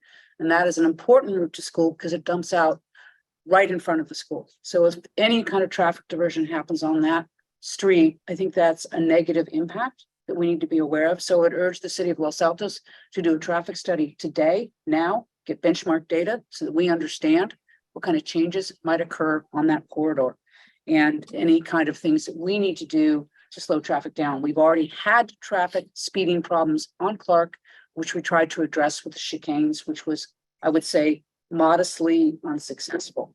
I think that if we are able to reduce the speed on that corridor on El Monte, we need to make it a coordinated effort across the entire stretch. And as it goes into Springer, we know we have problems on Springer for speeding because it is a wide boulevard-like setting. So I think that we'll have opportunities for further cross-council and cross-commission communications on that. So I think those are my two big highlights for my point of view. Thank you, Commissioner Lewis. Yeah, I want to amplify what both Commissioners Cutts and Biel said.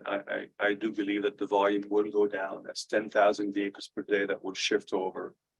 Clark is definitely a big candidate, and I think, as you said, that will be right in conflict with Almond Elementary.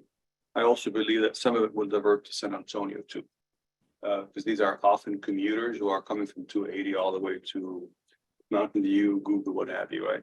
And so I think we need to pay attention to those alternatives and be 2 steps ahead of those commuters in terms of what they might want to do and begin to create those mitigation elements in place. And the last bit, I do want to, again, thank Mountain View. I think to the degree that we continue to cooperate on these things, we can be 2 steps ahead of those problems and then help each other in those solutions. Thank you. Who else has comments? Vice Chair? Quick, I just want to, in addition to the comments that other commissioners have made, I wanted to thank the city of Mountain View for getting the residents on Hollingsworth and Sparger and their input. So thank you for that. And I just wanted to make a general comment that the implications of this will be probably felt all the way on El Monte and San Antonio up to Foothill and possibly upstream. So it's something for us to monitor and be proactive about coming back with any solutions there. And I also want to strongly support Commissioner Ambiel's request to do a traffic study quickly on Clark and understand that better and be prepared for it. Anyone else? I can only say ditto to what all my fellow commissioners have said and just re-emphasize what our vice chair has said. Really appreciate the collaboration and hope for much more. I think I'll also say when you brought up one of those maps there, when there was where the merges were and where the turns were coming in and out of the shopping mall, and you had arrows in the middle and people were going to come out of the shopping mall and go in the middle, but actually there were arrows for cars coming the other way. So just have a closer look at the flow for not just down El Monte, but the flow in and out of the shopping area, in and out of the side streets, every turning motion, just to see all the devils in the details I heard. So check all those details. I think that's it from us. That's it from us. So thank you. Thank you. I think we will go around our group and then the motion will be in order, but let's start with Tom. Member Phipps. Yeah, Valerie, I can happily start. Just 1,000 million thank yous. And most of all, I really want to thank, this is, a lot of this has been a problem for a long time, but the city really investigating this was precipitated by a pedestrian fatality from Michelle Montalvo there going across the Panera Bread. So I love that the city took very quick action to make some quick build improvements there at Merritt Way. And when BPAC said that's great, and the Mountain View and Los Altos residents said that's great, but not enough, the city took us very seriously and have then done a traffic study here. And I know it takes time. That fatality, I believe, was in 2015. Here we're 8 years later, but we, it's not forgotten. And I really, really just want to kind of just have a moment of saying like that's what brought us here, and hopefully this will help prevent other fatalities and injuries. I know we did discuss in 2020 BPAC, Mountain View BPAC, the Escuela and El Camino intersection specifically, and liked the proposed improvements there, and so it did not come back here. But I will relate it to like how we've done some quick improvements. No Caltrans is involved, but I have to just echo 1000% everything I've heard here today.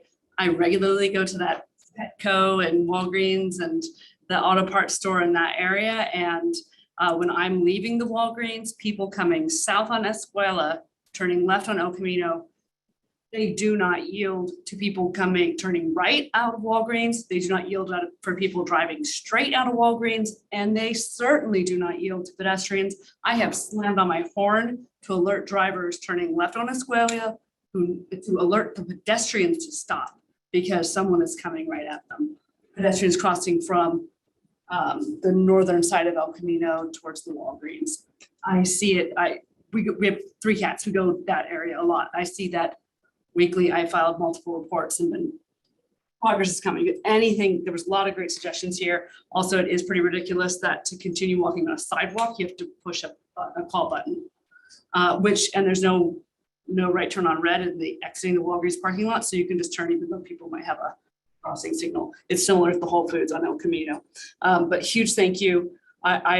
When this came in 2020, it wasn't sufficient. And thank you again for listening for the whole corridor. I really like how this is all connected.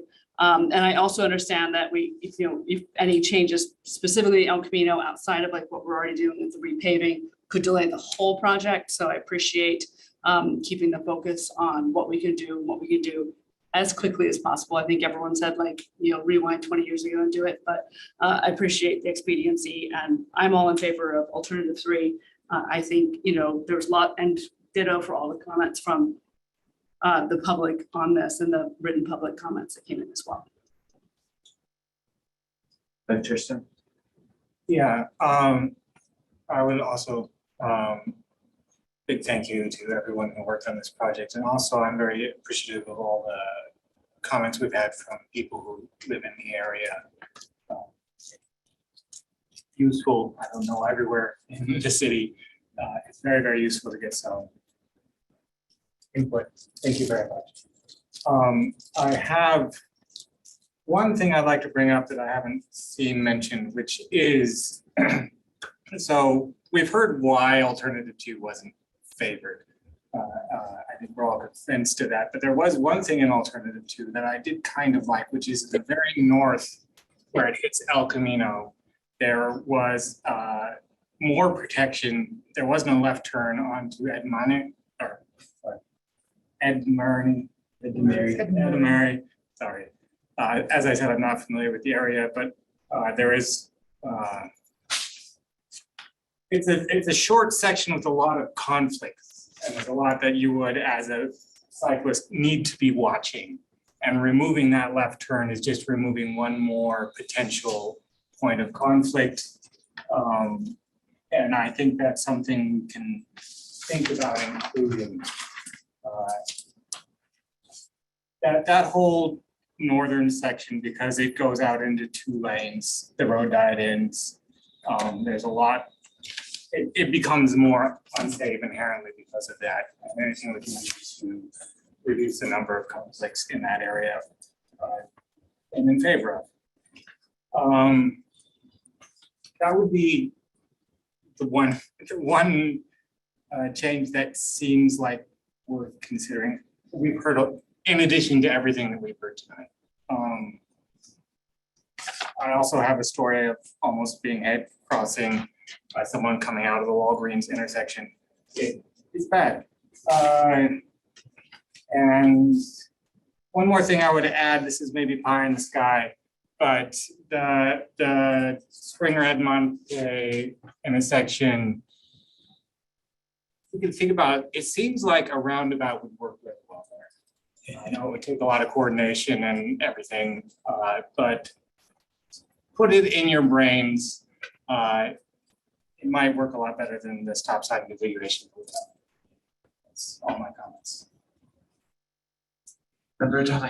Yes, so about traffic volumes. this may have been taken into account already, but for through traffic, it might fall. So about 10 years ago, Google Maps would regularly recommend that I reach 280 North via El Monte, going from Old Mountain View. And now it very rarely does so. And I assume it's because of the slower speeds on the Los Altos section of El Monte. So it could be that quite a few cars who just will disappear without diverting to Clark or other places they would go to. I mean, this is really a roundabout way, but what can you do going 85, like south on 85, only to go north on 280. Marich Way, if in any way possible, it would be nice to figure out what bikes who are arriving on Marich Way do when they get to El Monte. This was 10 years ago as well, I would bike several times a week on Marich in order to get to the Page Mill Business District. So going via Marich, then eventually Portola, then eventually Bull Bike Path. And there will be improvements on El Camino, but we just heard how everyone dislikes the Walgreens driveway, and I do too. I don't know that we can discount Marich as continuing to be an important bike route, especially since it connects Mountain View to Los Altos Sweet Shop. So, and it really is the low stress kind of green street, that side of El Camino. And it's just once you're on El Monte, you either are taking like the sidewalk the wrong way, or if you want to go to the shopping center with Chipotle, etc., right? Like then you have to become a pedestrian and use the crosswalk. And I don't know what the solution is, but it would just be nice to resolve that. Thanks. All right. Okay, no good order. So taking order they wrote. I really don't like how the right turns are set up at El Monte and El Camino in the current plan. I realize that's consistent with the streetscape plan, but it has basically the right turn lane crossing the bike lane right now. And I hope that, and if I had to pick like one thing out of we're trying to do more protected intersection things at that intersection, it would be make it so that the bikes going eastbound on El Camino and northbound on El Monte have that like second bulb out island there, so that they can basically just stay on the right side of the road and aren't crossing or being crossed by the right turning cars. That would probably have to be paired with no right turn on red to make sense. I assume this is all stuff that would have to go through Caltrans, so that's what I'm thinking there. I guess as a side comment on the 2 left turn lanes off of El Camino onto El Monte, I don't have a strong, I would, given that messing with that would delay the current project and whatnot, I'm not going to push on that here, but it is something that I'd like us to keep in mind, the fact that basically having those 2 left turn lanes means we have to have 2 lanes on El Monte there. That means that's an extra 11, 12 feet that a pedestrian has to walk to cross El Camino. So if in the future we get to a point where it makes sense to reduce that would be great, but yeah. I liked Vice Chair Stone's suggestion about borrowing the removal of the left turn onto Edna Murray. I think Sylvia Paymer mentioned the concept of modal filters as something that we might add if we see excessive traffic diversion onto side streets. I think that's something we should keep in our toolkit. Probably not worth worrying about until and unless that becomes an issue, but I think that's a good thought. I definitely want us to be protecting our bike lanes as much as reasonable. My main concern with our bike lanes is that it's more so people parking in them, even like or treating them as loading zones, rather than a concern about cars wandering into the bike lane. Because I'm hoping that these improvements will make it so that the traffic is slow enough that you don't need massive concrete barriers. And so the bigger issue will be a delivery driver stopping in the bike lane and using that as their drop off point for an Uber driver waiting there for someone to come out of their house or stuff like that. And that's something which is addressed by even simple plastic things. I also share the concern that multiple people have raised about the Escuela crossing. And lastly, I would love, as I was starting to get at in one of my questions earlier, I would love to see something to tighten up the turn radii at various side streets like Merritt and such. I'm looking at them right now. I'm concerned that like, for instance, southbound traffic turning onto Merritt will drive very fast across the front of the bike lane. And I'm assuming that realigning the curbs is not really within scope for this project. So, but we have done things like at the intersection of Central Avenue and Moffett Boulevard, we put in some number of years ago, some of those plastic armadillo curbs or whatever to tighten up a turn. I'm not sure why those have now been there for a whole bunch of years rather than something more permanent, but they work. So if we were to, it would be great to do something similar at some of these side streets to make it so that people are slowing down more to take the turn and then not speeding across the bike lane as much and not speeding across the crosswalk as much either. Yeah. And let's definitely make sure we do a speed reduction study. I would have thought that AB 43, as April Webster was alluding to, would let us preemptively reduce the speed limit in some way. I'm not going to pretend I have a perfect grasp of all the complexities of that, since I know it only applies in certain circumstances and it's weird carve outs. But it might be worth another check to make sure that we aren't missing some provision of that lets us do more preemptively. Okay.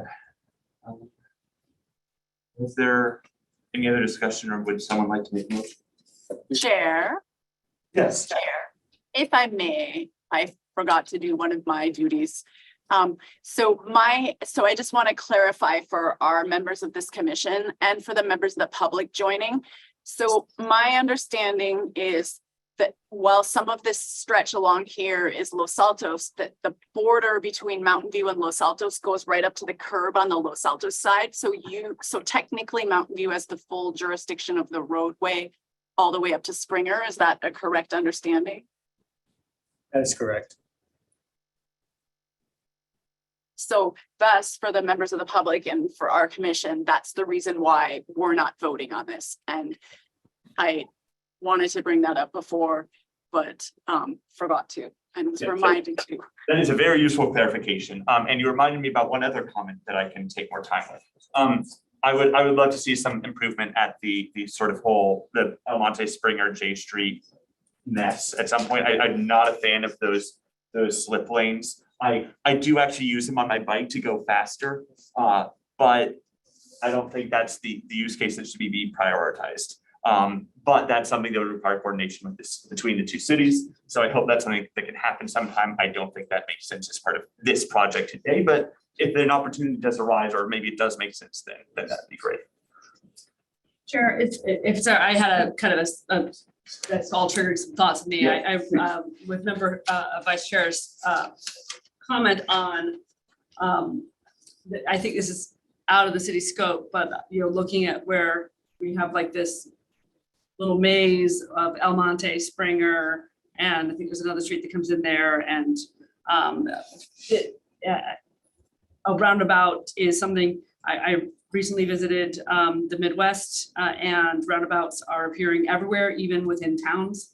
Otherwise, they would have thought it was impossible, and if there is space, they are much more efficient than four-way stops, and I think that is something to consider, as that is right at our border.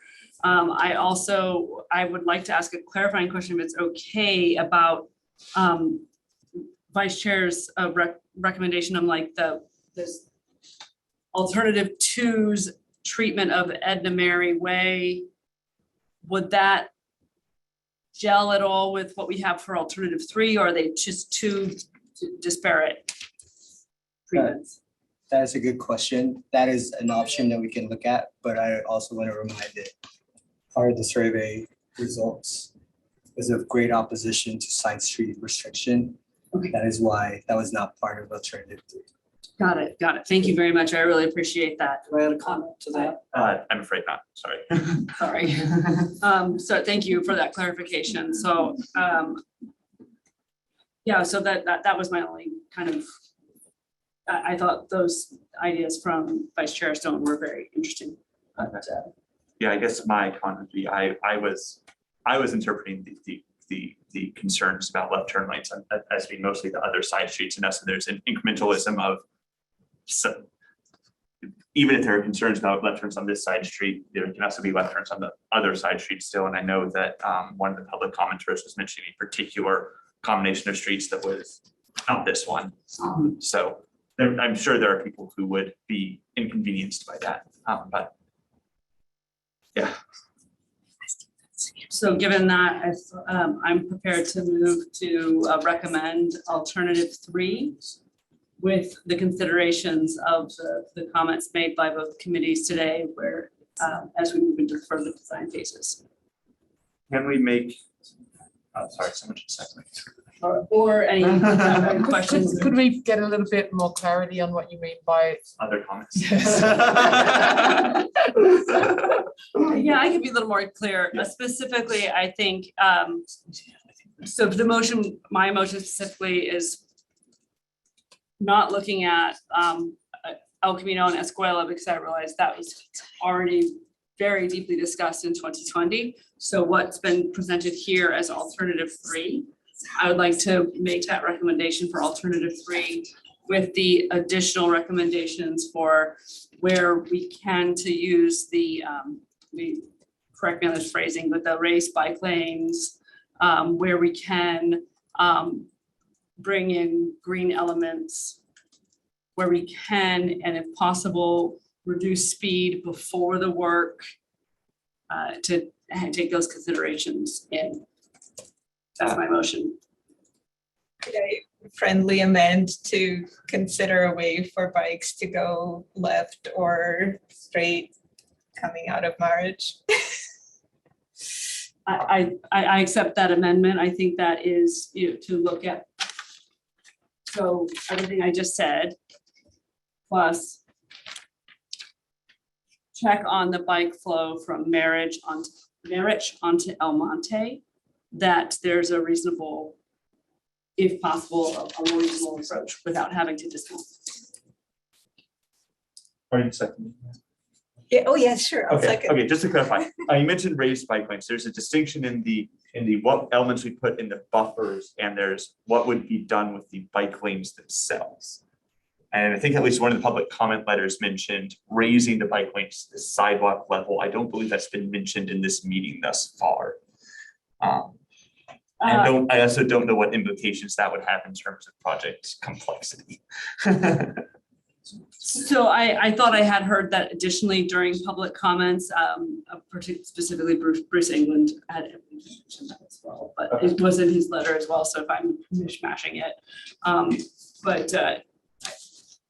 so I can maybe restate that to make a motion to move forward with. I should have written this down. You want me to say what I got here? Yes, thank you. Recommend moving forward with alternative 3 for El Monte with the additional recommendations for, and this part I'm not sure about, are we saying a raised element for a protected bikeway, or are we saying a raised bikeway? That's what I was trying to A confirm. raised element for protected bikeway. Okay. Incorporating green elements, reducing speed before the work, which I wasn't quite sure what that means, and consideration of bike access from Marriage to southbound El Monte. And I to clarify on the reducing speed, I heard a lot in public and committee comments saying, could we just reduce the speed as part of this work, as opposed to do the work? Reducing speed limits, posted speed limits. Okay. Yeah, reducing posted speed limits basically simultaneously. Sooner rather than later. Okay. Yeah. Right. We hope this will reduce the speed, but yes, posted speed limits. And just to confirm as a clarification, I've been assuming that raising the bike lanes themselves would be a substantial complexity increase to the project. Is that correct? Correct. The scope of the project is really bike lanes or protected bike lanes, Yeah. if possible. Okay, thank you. I So in- wanted to ask before I assumed. So in this motion, this is, I think Rhea caught that. It's consider where feasible, like it may not be feasible. Right. It may be certain intersections or areas make more sense to pursue that and others don't. Can I propose amending this to ask for consideration of removing the left turn from Almonte onto Edna Mary? I'm happy with that amendment. You're the one that seconded it, so. But would you be happy with that second to also consider removing left turn from Edna Mary or? I'm lost at this point. I'm sure. Can someone share the math, please? So Edna Mary is the one that has the Office Depot on it.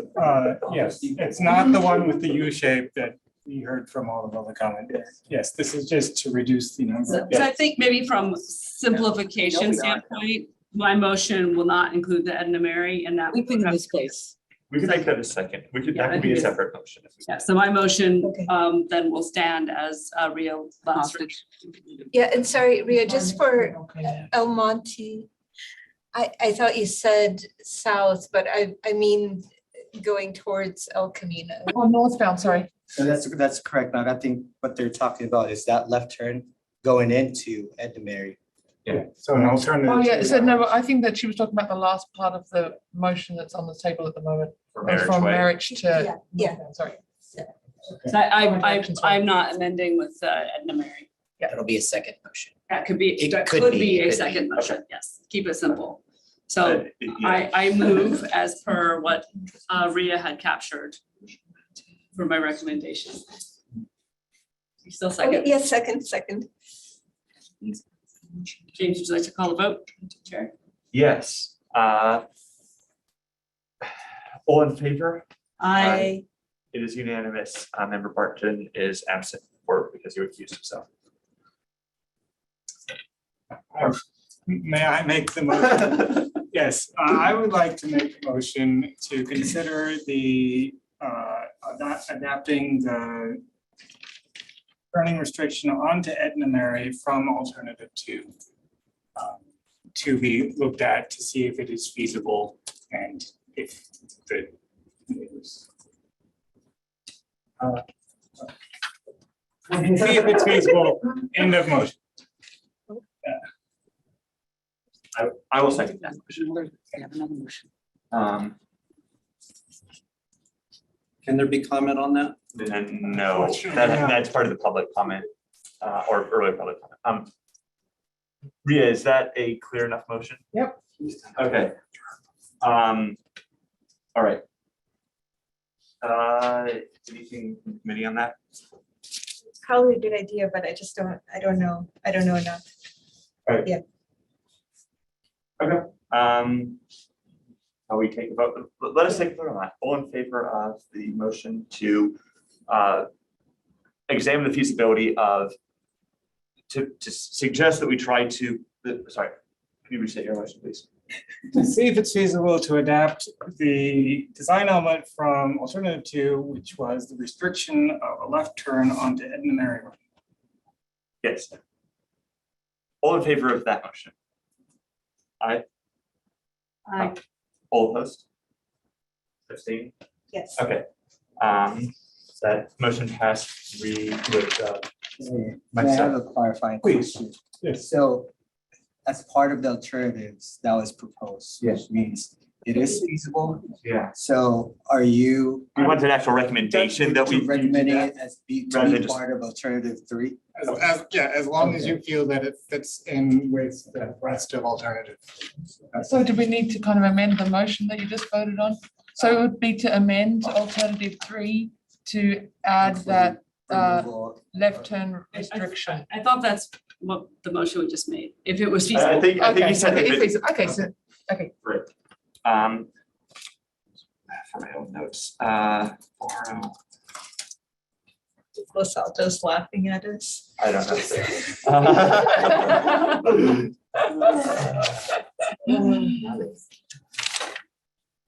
Laughing with you. Okay, was there anything that would be useful to explicitly tally with regards to the, anything else? All right. Unless anyone has anything else, I believe this brings us to the end of item 4.1, the El Monte Corridor Avenue Study, if I said those words in the right order. This brings us to, so in our agenda, this brings us to item 5, committee staff announcements, updates, requests, and committee reports. Can you pass this to Darwin? And so I do not know, and first we have item 5.1 staff comments. I do not believe we have anything from Mountain View this week. We do? As a request from the city of Los Altos that we would talk about the bike month activities. All right. Please take it away. Okay, all right.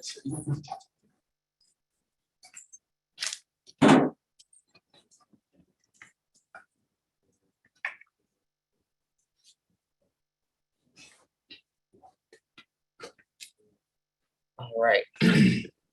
So this is just a preview, what we have planned for the month of May, Bike Month.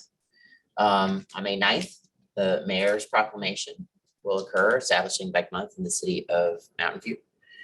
On May 13th, we will have a crowdsourced active transportation plan bike ride. So anyone here at this group or listening, please feel free to provide us locations that you see needing improvement in the city of Mountain View.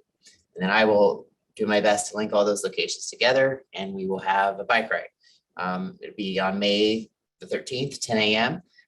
Specifically that date because our lead consultant on the active transportation plan will be here and she will ride with us and we will show her all the various locations that are important to residents of Mountain View. Then on May 18th, 19th, and 20th, we have Bike to Wherever Days, which is an effort from the Silicon Valley Bicycle Coalition and the city of Mountain View. We'll have 3 city energizer stations, one at the Civic Center Plaza on the 18th, which is Thursday, at one on the transit station, the 19th, which is a Friday. And then on Saturday, for a shorter time, Stevens Creek Trail head at Evelyn. We are looking for volunteers to help man these energizer stations. There's just a table where you encourage people to bike more, let them know about what's going on in the city of Mountain View. I think we'll have some bananas and oranges and water, like that kind of thing. So please, if you do want to sign up for an energizer station, contact me and I can put you in contact with Silicon Valley Bicycle Coalition, who is organizing signups. And then lastly, we have 2 non-city energizer stations, which is great. One will be at Grant Sleeper area and the other will be at the La Avenida trailhead north on Stevens Creek Trail. And that is all I have for Bike Month. And if the city of Los Altos would like to speak or present, that is all I have. And this is clarification for anyone who is used to Mountain View meetings. We have a special meeting tomorrow where we will have a more complete normal staff update. But we are keeping this meeting as concise as we can. Just relevant to things that are both relevant to Los Altos. Exactly. Yes. Okay, so this is the Bike Month update for the city of Los Altos. We put together the planning committee, which started to meet in January, which I referenced in the previous presentation that I gave. And these are the list of involved parties that helped. They've been planning Bike Month activities for the last few months. There was a proclamation yesterday at our city council meeting declaring that May is Bike Month. We're having Bike to School Day on May 3rd. We're having a Family Bike Day on May 13th, which is a group ride that people can sign up for.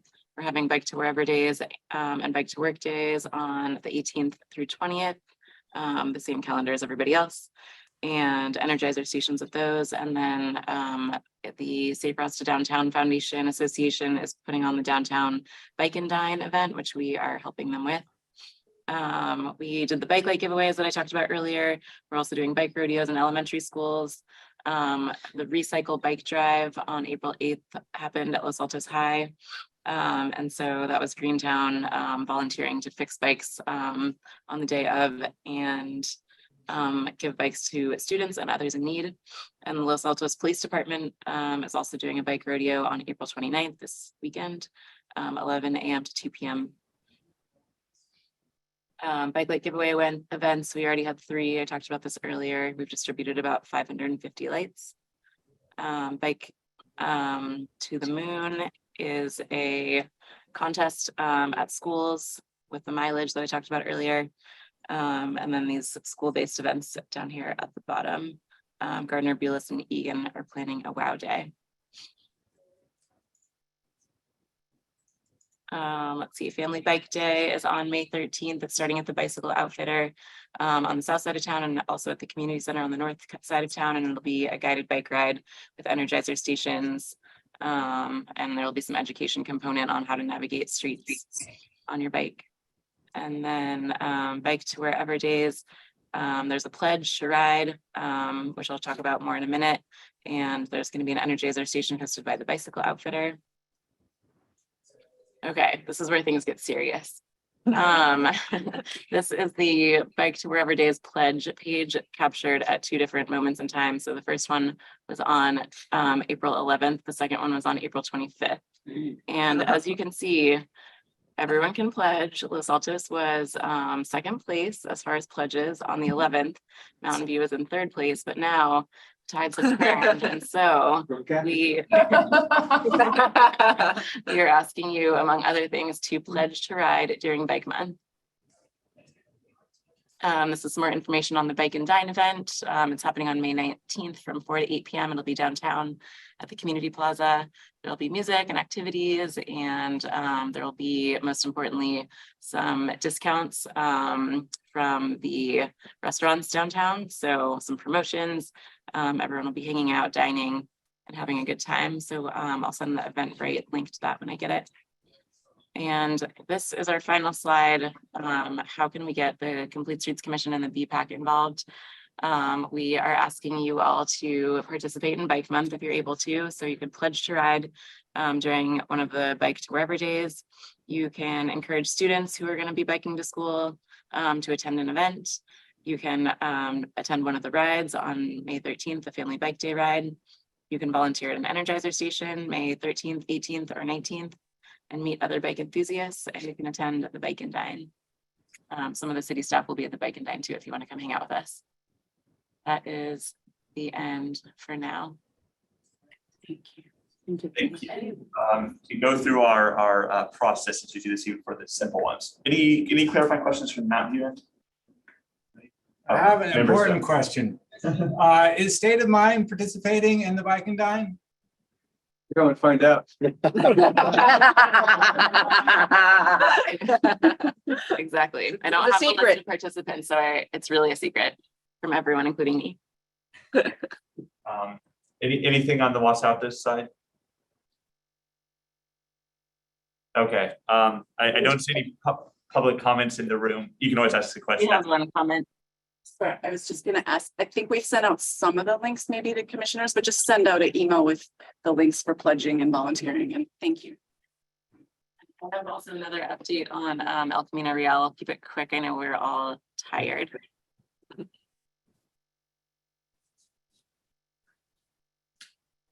Are you ready now?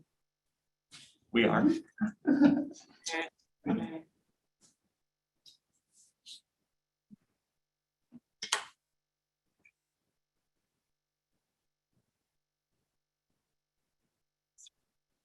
Sorry.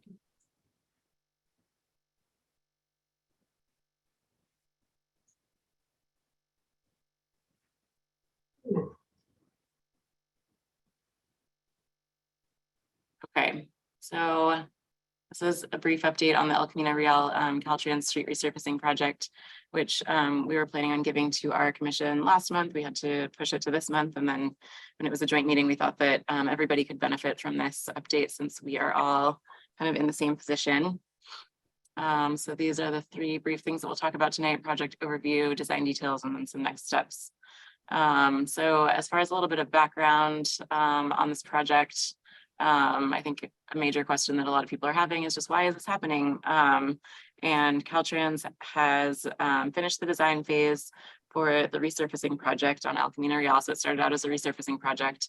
And then Caltrans secured a grant to install bike lanes if each community wanted bike lanes. And they worked with each city to figure out everyone's preferences. And one of the requirements was that we had to have policy approval from City Council. So both Los Altos and Mountain View elected to install Class 4 protected bikeways, if I'm not mistaken.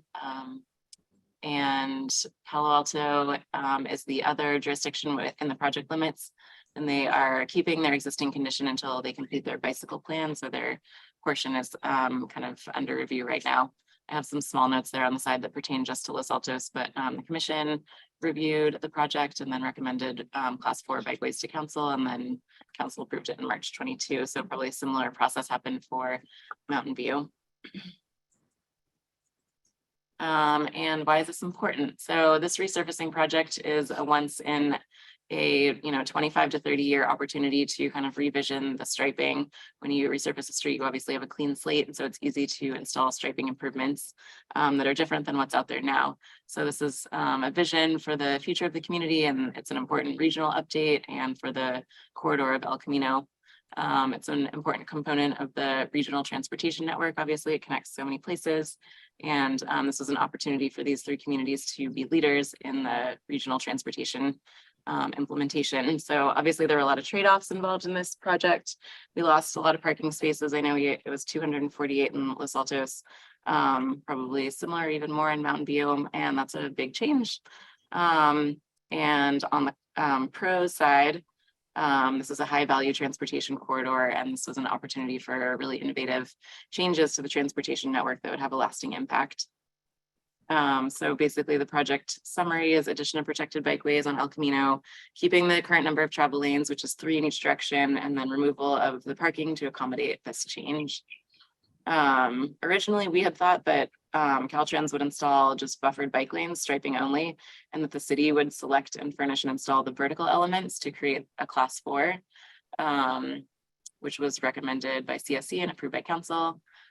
This image on the right is a different city, but this is what it would look like. This comes from the Silicon Valley Bicycle Coalition Bikeway Design Manual, and up in the top corner, this is what the delineator looks like.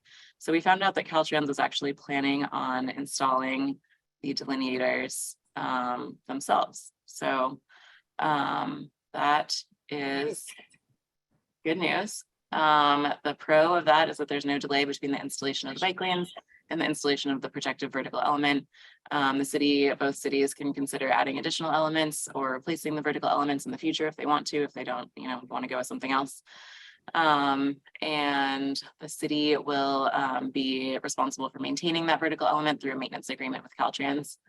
And this is an image on the right of the booklet that was published. It's the Class 4 separated bikeways approval for use in California, published by the Bicycle Coalition. And you can see there, that's an example of a buffer that has a vertical element, the channelizers. And then they've also added a low profile curb, which was something that we were at least thinking of doing in Los Altos. That's a 2-way facility, and all of our facilities will be 1-way on each side of the street, however. This is a capture from our Complete Streets Master Plan showing the different tiers of bicycle improvements. And what we'll be installing is the most robust, the Class 4 separated. This is important because it aligns with local and regional plans and goals. So our Complete Streets Master Plan, the VTA, bicycle superhighway, various alternatives.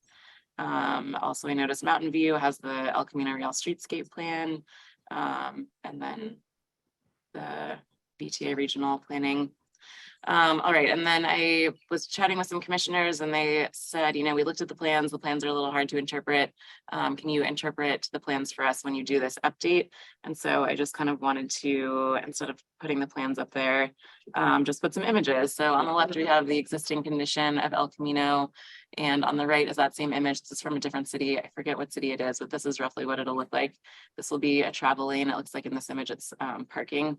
And we won't have that. So we'll just have the bike lane, we'll have the buffer with the vertical element, and then we'll have our 3 travel lanes here. So that's one major design element of plans is the buffered bikeways. And then another major design element is crosswalk improvements. This is the existing condition on El Camino now, just these basic crosswalks. And this is an image from another city of what it will look like in the future. It'll be upgraded to the ladder crosswalk, and they'll be adding the stop bars.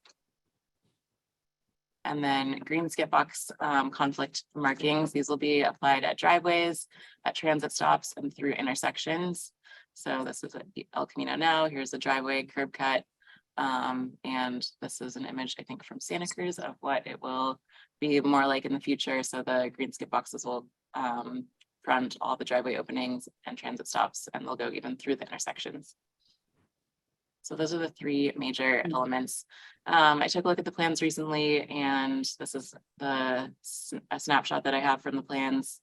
My concern was that there are some areas where the buffer is broken for a really long distance, and the skip boxes are really expansive, and that's not ideal because there is no protection for bikes during that long distance. It looks like here we have a transit stop. So these were the requests that I made to Caltrans, and then I'll tell you what the responses were. Some good and some to be worked on. But so one request was just to reduce overall the long expanses of green skip boxes. So some of these are the request of VTA. They're for bus stops. VTA had required expanses ranging from 170 to 500 feet because they wanted, I believe it was 2 buses to queue at once, but it could have been more than that in some places. Articulated buses. Articulated buses. Thank you. So my next request was, can you reduce the length of conflict zones at driveways and avoid grouping multiple driveways together? It looked like they had done that if there were a couple driveways in succession, put the buffer in between was my request, and they said that they would look into that. And another request was to use a modified buffer. If there wasn't enough space for a full 2 or 3 foot buffer, which was what they were aiming for, could they instead do 2 6-inch stripes with a 6-inch gap in between and continue the vertical element through? They said that this is not in line with their standards. I do see that treatment a lot in San Francisco, and it's really great. I also asked if they could extend the buffer all the way to the intersection instead of dropping it in advance of the intersection. So here's an example also from San Francisco, a bikeway that I bike often. And as you can see, the buffer with the vertical element in it goes all the way to the stop bar. What Caltrans has done in their plans is they have broken it in advance of every intersection. That gives cars the opportunity to merge into the bike lane to make the turn. They said that that is also not in line with their standards. So I know this sounds like bad news, but there are some next steps. LaSalta's in Mountain View. Wait another 25 years. Yeah. The 2 cities have talked about how we can coordinate on this project, and we have talked about how we can coordinate in talking to Caltrans to see if there's any room for any possible movement on any of these. I know it sounded like RIA had already reached out to them, and so that's something that we will coordinate our efforts on and hopefully involve maybe VTA as well in the discussion. I personally reached out to NACDO for some design guidance here. They've responded, and we need to have a little bit more of a conversation. Both cities are aligned in wanting the safest and best infrastructure for bikes and pedestrians, so that's a pro. And even without these requested modifications, after talking to Mountain View, we kind of, RIA imparted some wisdom and knowledge onto me and said that this project is still valuable because it preserves and dedicates space for the bikeways. And we can go through the encroachment permit process in the future and make design modifications in the future. So we can do protected intersections or maybe get some, luck with those design exceptions to implement something that's not their standard. That's the end. Any questions or comments are welcome. Thank you both, you and Ria. Thank you. This was a fantastic presentation. And not only that, the work that you and Leah are taking on these next steps to drive it forward with Caltrans Contact Connect, all this is fantastic. And I think we reviewed at the VTA BPAC at our last meeting, the central bikeway plans, which include a huge stretch of El Camino Real and Santa Clara. And the VTA is the lead agency for that. And they had very elaborate plans. And member Adamic from Mountain View brought up the challenges that Mountain View was having. And I said, ditto. And so the VTA is aware of that. And we said, help. So I would encourage you to try to use the VTA as well as the regional transportation agency to help our two cities advance, because otherwise that problem is just going down the line. Yeah. Can we get a copy of this presentation? Sure. Thank Thank you. What is the timing look like? For construction. Last time I talked to them, you know, they were originally supposed to do construction in the summer. Last time I talked to them, it was the fall. I know there's a sewer project that they're trying to coordinate. So it sounds like it's a little bit variable. 24. You know, they're still aiming for this summer and this fall. Yeah. That's what I heard. We're being told also that the project will start in the Mountain View side, not the Palo Alto side.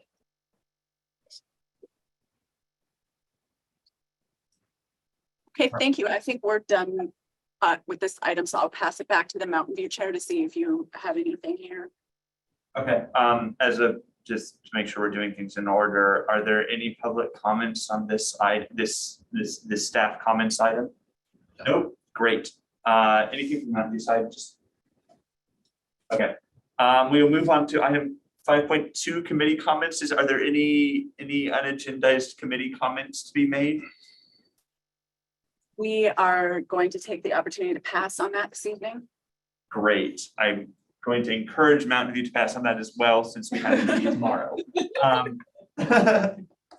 Okay, then we will move in our agenda to item 6, set date and time for the next Mountain View BPAC meeting, which will be the special meeting tomorrow, Thursday, April 27th at 6:30. And that will be in a similar format to this meeting, where we will be in person, and we should also have a Zoom link for members of the public to be able to call in. But we will be in the atrium downstairs. We will be in a different conference room. And then for item 7, our next 2 meetings will be on June 28th, then August 30th, then September 27th. And just to make sure I'm not missing something, when I adjourn, am I adjourning both of our groups? Yes, please. Yeah. Thank you. Great, then we are adjourned and everyone can go home. Thank you. Thank you. Wow, that was fun.